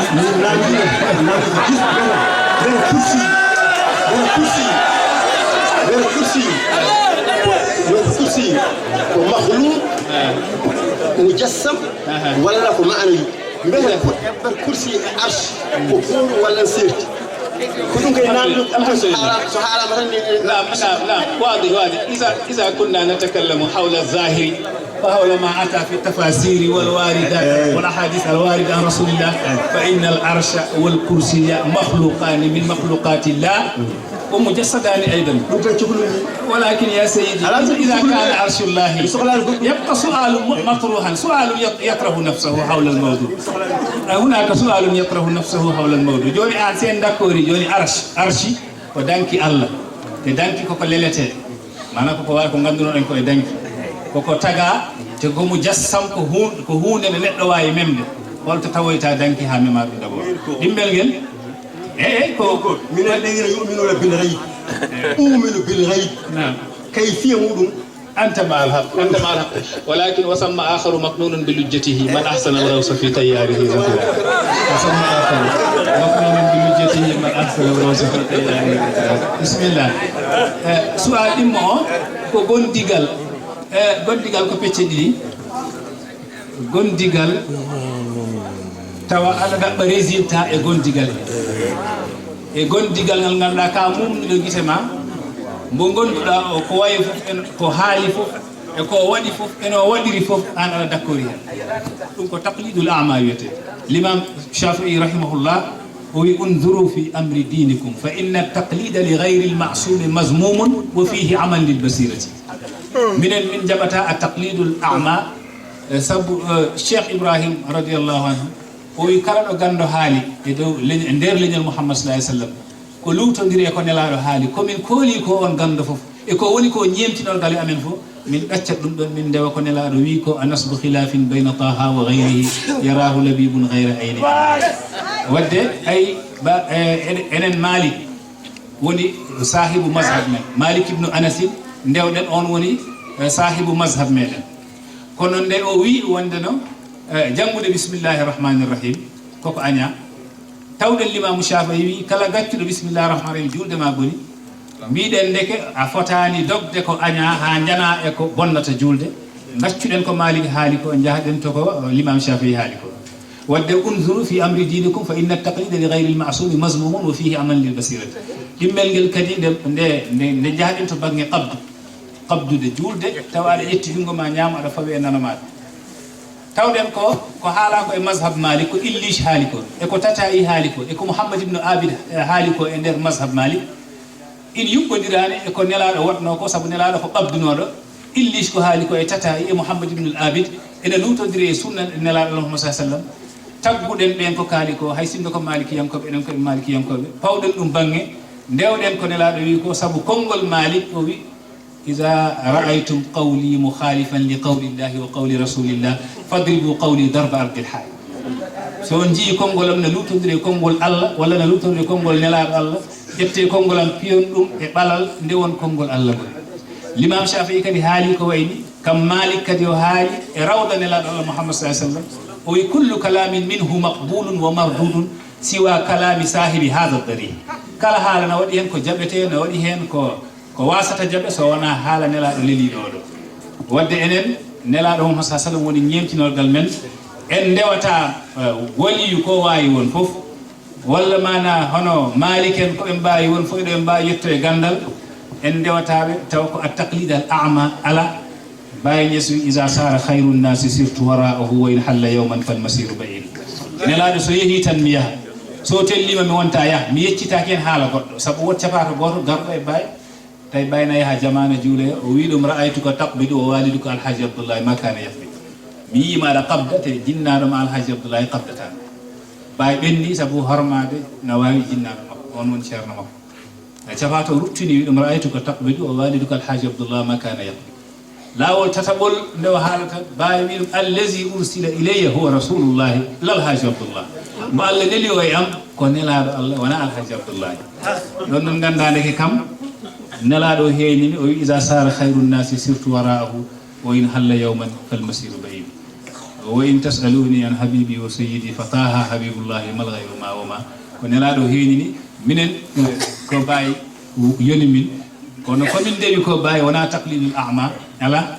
min gandu machallah o rewi ko nelaɗo Muhammad sallallahu alaihi wasallam kala ko woori ko nelaɗo wadno ko o daroto haali o e souligné ha o wurtini sunnaji ɗi ganduɗa ne ko maynoɗi ene hen jiya raful yadayni fil mawadi al arba'a jiɗa bayni radiyallahu anhu addi hadis o jangini yimɓe kadi no nelaɗo qabdirno o wi en kadi siɗen gurna yo en mbat qad qamati salatu laabi ɗiɗi ko ɗum woni sunna hay sinno en jii wonde no waɗi defte ɗe ganduɗa ne ko qad qamati salatu lawol gotal mbaɗata o wi nelaɗo wi al iqamatu mufradatun illa al iqama wurnadu ko lawol gotol so wona qad qamati salat non kadi o wi ya bilalu awtiril iqamata illa al iqama Bilal saɗa wurna ya waɗi witru so wona qad qamati salatu ɗon ko sunna nelaɗo bawi yesna jeeya sunnaji ɗi wurtini hono oɗo sunna ya bilalu awtiril iqamata illa al iqama so wona qad qamati salatu si elimani wala dallina mbiyen amin ɗum ko sunna nelaɗo bawi wurtini saabu nelaɗo Muhammad sallallahu alaihi wasallam wi iza ammana al imamu fa aminu fa inna man wafaqa ta'minuhu ta'min al malaikati ghufira lahu ma taqaddama min dhanbi mbiye si elimani wi amin mbiye amin saabu kala mbo amin mum hawri e amin imam Allah yaafimama bakkatuji ma ɗon ɗum noon taki alhamdulillahi bayi omon hormi denɗagal anduɓe e ko kalta ko mboɗo andi ɗum namdal ngal woni beele neɗɗo rewata e neɗɗo oɗo wondino koye firawol o wondino koye anni holko waɗi oɗo mbimi ko sohba o aɗa wonde neɗɗo omo haala kono a ɗabbiɗani ko haali ko mbiyata on suuba natiji muɗum holko malaika e way aɗa wonde neɗɗo ko haalata ko ko waɗata ko ɗum ɗabbiɗɗa suluk o yan ɗabbi ko ma al aqwal mbiyam ko ɗum ɗon ya seeɗa ya junko ɗon ceerɗa min ko ɗum ɗo woni solution ala suuba si tawi a wondinima neɗɗo mo ganduɗa si haali a waɗata tabbi ko haali ko fay fatil ka leysa bi suuba ɗum wona suuba siɗa wondino neɗɗo tawata ko omon yonma to banggal Allah ko haalta ko no yonma golle makko no jonma ñemtinamo kala ko yamirma mbaɗa kala ko hadma gacca ko ɗum wiyete suuba kono mi wonda e maɗa mi wondinoma te ko kalata ko mi waɗata ɗum golle ma mi tabbiqta ɗum fatil ka leysa bi sohbatin ɗum noon taki gondinagol ngol nafoore muɗum wawa wonde so wonande neɗɗo waɗi tatbiq mana mbo wondini o golle makko ɗe ɗum kam danaka la yahtaju ila suali li annahu wadih jiddan wonko Sharif haalno tan ɗum noon mbimi no jogui maana mo e Qur'ana o so tawi a faami kay no jiɗimi aya ono yaari ni pour joni daraba allahu masalan lillina kafaram ratan hom ratan ɗum karata ɗum koye ɗum tan namdiɓe sari haali ɗo nane ko nahala ka ko ɗum ɗo woni mana aya o tan pour pamminaɗo mbiɗa won neɗɗo koye mo rakal wona pour nadde wone jatawi bisimillah الذين يؤمنون بالغيب eyyi ay ma hol manam mudum yu'minuna bil ghaib eyyi ɗon kadi Allah haalata ɗon ko gomɗinɓe ɓe ko wirnite ɓe jiyani ɗum Baye Niass ɓeydi yajjinde ɗon o laɓɓini ɗon to Zaria wuro wiyetengo Zaria sa ummima Abuja aɗa fewi Kano ma wirtu wuro ngo wonno ɗon ko muqaddam Baye Niass biyeteɗo Cheikh Abdoul Qadir Zaria Baye Niass toon waɗi deftere wiyetende Majlisu Zaria mana deftere nde Baye yewtu tawi eɓen mbaɗa ɗum enregistré nde ɓe mbaɗi ɗum enregistré ɓe bindi ɗum rendi ɗum woni deftere wiya Majlisu Zaria Baye haali toon alladina yuminuna bil ghaib o yiɗi wiide alif lam mim zalika alkitabu la rayba fihi hudan lil muttaqin o wi nde ɗo deftere ko peewal wonande hulɓe Allah o wi alladina holɓen woni hulɓe Allah alladina ɓen yuminuna bil ghaib gomɗinɓe ko wirni woni ɗiɗi o yuqimuna salata ɓe ñiɓna julde woni tati o mimma razaqnahum yunfiquna kala komin garzum ini ɓe nafɓa hen ɗum woni nayyi Baye Niass wi ko sifaji nayyi Allah addi e hoore deftere muttaqina e yuminuna bil ghaibi e yuqimuna salata e o mimma razaqnahum yunfiqun woni sifaji nayyi Baye wi ɗiɗo sifaji nayyi ko sifaji sahabaɓe nelaɗo Allah Muhammad sallallahu alaihi wasallam nayo ɓurnoɓe mawnude woni Aboubacry e Oumar e Ousmane e Ali kono kala goto hen mbo addi o tottira dalil laɓɗo ceerno o wi muttaqina hulɓe ɓe Allah o wi o joppoto ɗon ko Seydina Aboubacry sabu ɓe mbi aya o mbo Allah wiyete wa sayujannabu hal atqa mami rentin jaygol ɓurɗo o hul Allah yoga e ulama u tafsir en mbi on ko Aboubacry jopeteɗo par ce que Aboubacry o ɓuri hul Allah e leñol nelaɗo Mouhammad caggal nelaɗo Allah Mouhammad sallallahu alaihi wasallam ɗum taki nelaɗo ma fadalakum Aboubacry bi kathrati salatin wala siyamin walakin bi shay'in wuqira fi sadrihi Aboubacry wona omon ɓuri on heew julɗele walla horgol kono ko hunde nde Allah waɗi ɓernde makko rubbama dhalika shay'u huwa taqwallahi tabaraka wa taala li anna an-nasa yatafadaluna bittaqwa la ghayr wa qala ba'dhum huwa mahabbatu rasulillahi sallallahu alaihi wasallam aidan an-nasu yatafadaluna fi mahabbati rasulillahi sallallahu alaihi wasallam wadde muttaqina o ɓe mbi ko Seydina Aboubacry radiyallahu anhu immel ngel Baye Niass wi alladina yuminuna bil ghaib ɗon noon mami joporoma ɗon an e hoorema alladina yuminuna bil ghaib ɓen gomƴunoɓe ko wirni in lam takun mimman yusaddiqu ghaybahu la tunkiranhu takun salima alhaali si tawi a wawa gomɗin ko a faama hen wota yeddi ɗum kisa saabu an se en mbiɗo joni yawmal qiyamati mbeɗa ne woodi walla woodani haysi yawmal qiyamati woodani a jabde ne woodi si tawi woodani caɗele keptortama ɓuuri a wiide woodani sona woodi jaggueɗani en yawmal qiyamati piyeɗa haalirɗani wadde in lam takun mimman yusaddiqu ghaybahu la tunkiranhu takun salima alhaali in lam takun sa wonani mimman yusaddiqu ghaybahu gomɗinowo ghaybu Allah la wota yeddu hen haydara par ce que ghaybu Allah wona yaaji wona tan yawmal qiyamati wona tan arche e kursi e huyuɓatuji ɗi keewi si tawi ala hen mo mbawɗa gomɗin wota yeddu ɗum alhaaluma hisa joni noon aya o holko takno jippi e Baye Niass wi ɗon ko Seydina Omar ibn al-Khattab nde o jaaɓi Allah o naati l'islam tawi julɓe ɓe koɓe 39 kanko watti ɓe 49 ɗon noon Allah jippini aya Qur'an o ya ayyuhan nabiyyu hasbuka Allah wa man ittaba'aka minal mu'minin he ma annabi Allah yonima e ɓe 49 julɓe e rewɓe maɗa sabu ñande Oumar naati e l'islam ñana l'islam fuɗɗi dañ doole ha yettiɗo hande ɗon noon ganda anduɓe tarikh mbi wata'at khuyulul muslimina arda parisa fi khilafati Umar ibn al-Khattab mana e khilafa Oumar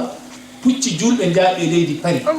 sabu no mana l'islam dañiri ɗo te nde o naatata l'islam koɓe 39 kanko watti 49 ya ayyuhan nabiyyu hasbuka Allahu man ittaba'aka minal mu'minin o sifino minal mu'minin sifa iman o wi Seydina Umar ibn al-Khattab Allah jogoto ɗon alladina yu'minuna bil ghaib wa yuqimuna salata woni misal ñiɓnoɓe ɓe julde ɓe mbi Seydina Ousmane Allah hokkino ɗum hunde wotere woni kana yusalli bil qur'ani kullihi fi rakatin wahidatin jenayo e konngol jeenayo ubayyun tamimun ثم زيد بن ثابت أبي بن كعب تميم زيد بن ثابت أبو أيوب الأنصاري عثمان بن عفان عثمان Ousmane ibn Affan e Muaz bun Jabal e kazaka Abu Ayyuba al-Ansari kazaka Abu Ayyuba huwa alimun jali Abu Ayyuba al-Ansari kulluhu Muhammad ɓe goni ɓe jeena ɓe ganduɗa ne nder leñol Muhammad sallallahu alaihi wasallam sahabaɓe he kamen gonno rewno Qur'an Ousmane ko hen jeeno kana la yusalli bil Qur'ani kullihi fi raqatin wahidatin omon juuldanno Qur'an o fof e darde wotere mana yo juulɗo gueeƴe ha yettoyi mana fajir o silminta noon eyyi darde wotere o silmin eyyi darde wotere woni witre o batindinde witre o silmina anduɓe ɓe noon luuri mbeɗa naafila jamma ko heewde rukueji e sujudeji ɓuuri moƴƴu walla ala ko jumnude darde ɗe waɗi yimɓe ko jumnude darde ɗe ɓuuri moƴƴude saabu nelaɗo darima ha koyɗe makko ɓuuti sonno wonano darde ɗe juuti koyɗe ɗe ɓuutata janngama e sira nelaɗo Allah Muhammad sallallahu alaihi wasallam juuli ha koyɗe ɗe ɓuuti en jangi o shadda min sababin ahshaahu wa tawa tahta al-hijarati kashfan mutrafa al-adami ɓe mbi ala ko sujudaji kewɗe juudi ala rukui o wi ka anna dahra elle aduna fi hafdil aali e lesɗinde towɓe o yi aduna ene lesɗina yimɓe towɓe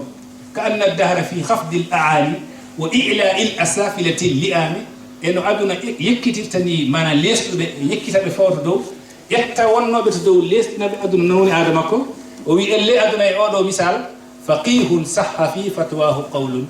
bi tafdili sujudi ala rukui bi tafdili sujudi ala alqiyam o wi elle ko konngol faqihu biiɗo ko sujudeji kewɗi ɓuuri moƴƴu darde julde nde kanko wadde o firtata ko yahdani e faqihu biiɗo o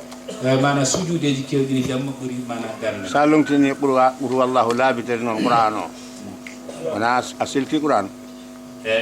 ari e riwaya wonde noon nelaɗo wi Aïchatou adema ɗanade ya hajjo e Makka cilka Qur'ana a faami mbaɗa a faami de Aïchatou wi ɗum holno mbaɗiranmi ɗum o wi ɗum kana anda o wi ɗum juuroɗa nelaɓe ɓe noon wino ɗum hadema ɗano wat feere juuroɗa nelaɓe Allah ɓe kajjoya Makka cilka Qur'an o wi holno mbaɗiranmi ɗum o wi ɗum kana anda sa jangi qul huwa Allah laabi tati qul huwa Allah no wayno silki Qur'ana a anda kana sa wi subhanallahi walhamdulillah wala ilaha illa wallahu akbar dañi baraji kajjoyɗo sa wi subhana rabbika rabbil izzati amma yasifuna wa salamun alal mursalin walhamdulillahi rabbil alamin dañi baraji juuriɗo nelaɓe ɓe fof riwayaji ngari hen kono mi jokkita namdal ceernala ɓe mbi on sifa julde ko sifa Seydina Ousmane heddi sifa Seydina Ali ibn Abi Talibin Seydina Ali ibn Abi Talibin omon liggotono e jardin yahud goto yahud o no yoɓo mbo buuɗi nayyi ñalla mbuɗu wotu ngu o sakkora ngu tawi yimɓe fof ne jiiya nguya o sakkora ngu ta hay goto yiyani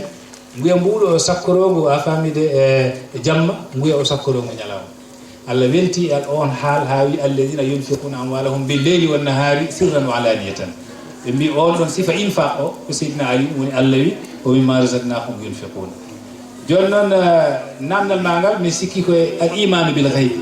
manam alladina yuminuna bil ghaybi hombo ko hol namdino namdal ngal to e alladina yuminuna bil ghaybi e nder namde woni joni affaire action fuɗɗo neten jogui droit so wiyama Allah e hunde no woodi e gueɗe Allah tan gonɗum jogui neɗɗo artu walla waɗan ɗum no waadi yuminuna bil ghaybi o mata ko ɗon tan kuno adnama aduna yuminuna bil ghaybi famani yumina bil ghaybi e moƴƴi bisimillah kala joguiɗo namdal gon ne bisimillah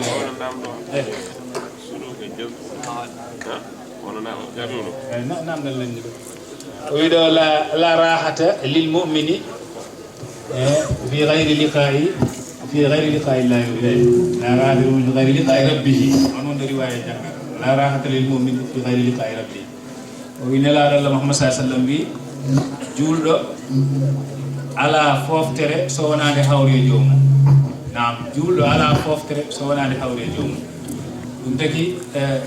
hawrude joomma ko pecce ɗiɗi julɗo hawrude joomum ko pecce ɗiɗi feccere wotere nde woni maya kawra e joomma nden ngol hawrugol ko foftere si tawi ka malanoɗo Baye Niass wi almawtu la yadurru man qad saida bal huwa rahatun liman qad rachada mayde lorata malanoɗo ko foftere wonande pewnoɗo dow leydi si tawi ka pewnoɗo sa hawri Allah ɗon ko foftere Seydina Ali ibn Abi Talib wi walaw anna iza mitna turikna la kana almawtu rahata kulli hayy walakinna iza mitna bu'ithna wa nus'alu ba'da za an kulli shay Seydina Ali ɗon wi kadi sa laari o wi maayde caggal ɗum wona foftere sabu walaw anna isa mitna turikna sinno sen maayi tan fof yejjite la kana al mawtu rahata kulli hayyin wonande maayde wonanno foftere kala nder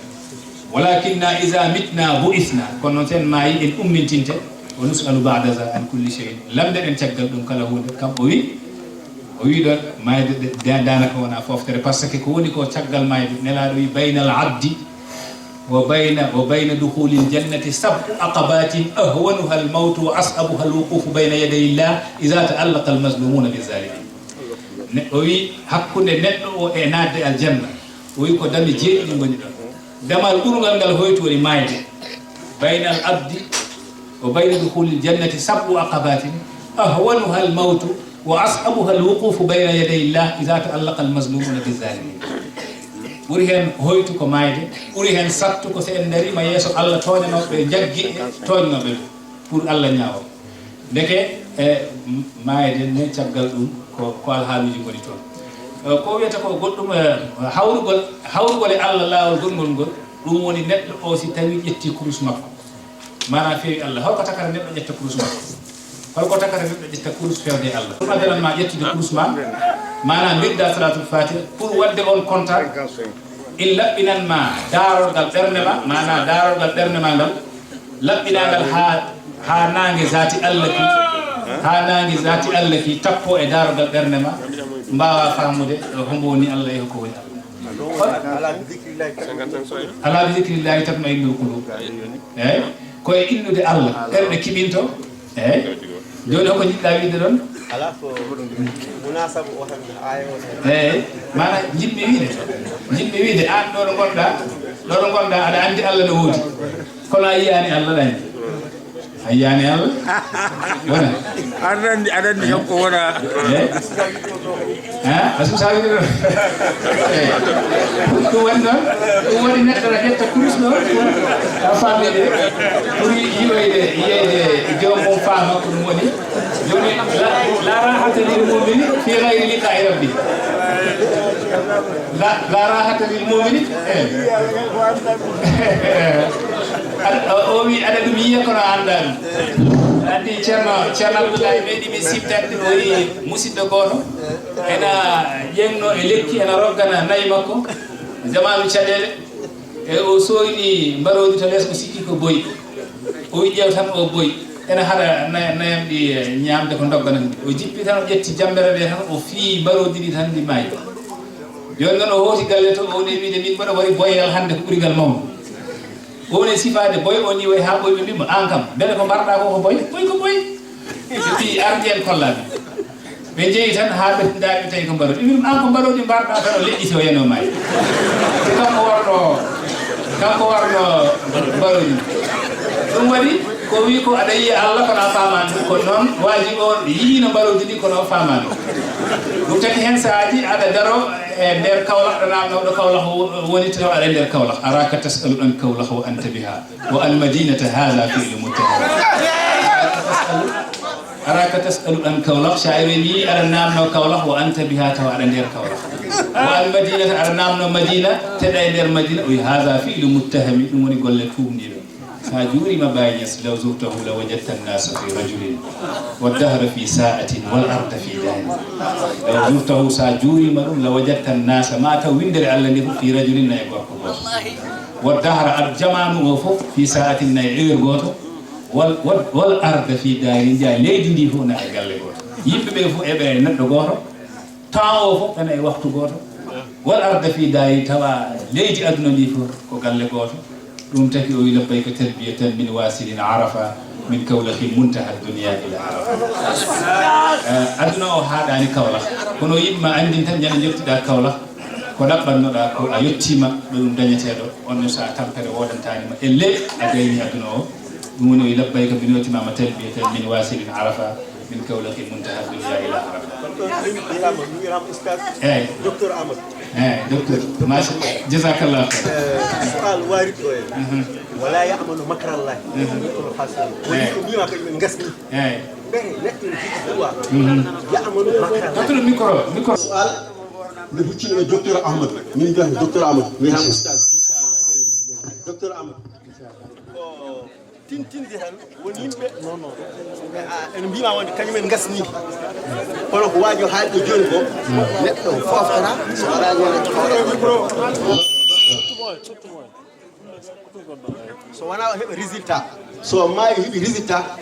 nden so tawi ko malaɗo no mbiɗa ni o fofto so malaka ɗum no wala ya'malu makarallahi illa al-qawmul khasirun men yiɗi jumpa ɗon seeɗa ka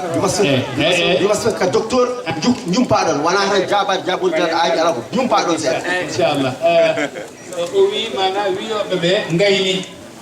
o nayi ɓe koye cadre elle hooliɓe feere allah te alquran wino wala ya'malu makarallahi illa al-qawmul khasirun ngal namdal ngal namdiɗa waɗi namdiɗoɗo ngal biyeteɗo ibnu mayaba namdiɗoɗo ngal biyeteɗo yusufu nabhani yusufa nabhani wi ɗum si tawi minen tijaniyankoɓe kaldata wondeno komin hooliɓe feere allah wi law aminna makrallahi lama sallayna wala ma sumna wala ma hajajna sawɗa andi tijani enki sana jagga lawol tijani tan wiyete ɓanduma harmi jeygo tan sa jaggi lawol tijani ɓanduma harmi jeygo wona ɗon ɗon ɓe mbi sa janggi salatul fati lawol gotol allah harmini ɓanduma jeygo ɗum ari ha cheikh tidiane wi longine ɓiɓɓe moɗon janggude salatul fati sabu laqqinu awladakum bi salatul fati ma woliqa fa innaha min jatum min annar longine ɓiɓɓe moɗon salatul fati ma woliqa sabu koko dallata neɗɗo e jeygo wadde si tawi en dakkori min tijani en ɓe mbi neɗɗo si naate lawol tijani tan ɓandumo harmi jeygol elle ina wayata kono min ko hooliɓe feere allah Allah wino Moussa la ta'man min makri hay sindo koyngal ma gotal ngal nan e damal aljanna gongal ngal nam nelto bowal wota hoore sabu bamma adama ko to nder aljanna wonɗo kono o yalti toon en gandine ke kono noon sindo noon tijaniyankoɓe kooli noon feere Allah wonɗo ɓe mbiya taɓɓaɗi e jaggi lawol tijani aljanna men pari ɓe juulatama walaw aminna makrallahi lama sallayna wala ma sumna wala ma hajajna wala ma zakarna Allah aɗa andi minen hannde alumɓe Baye Niass nomin innirtani Allah ala innirtama e enen wadde liyaɗande serraɓe eɗen mbaɗa nasmutuɗam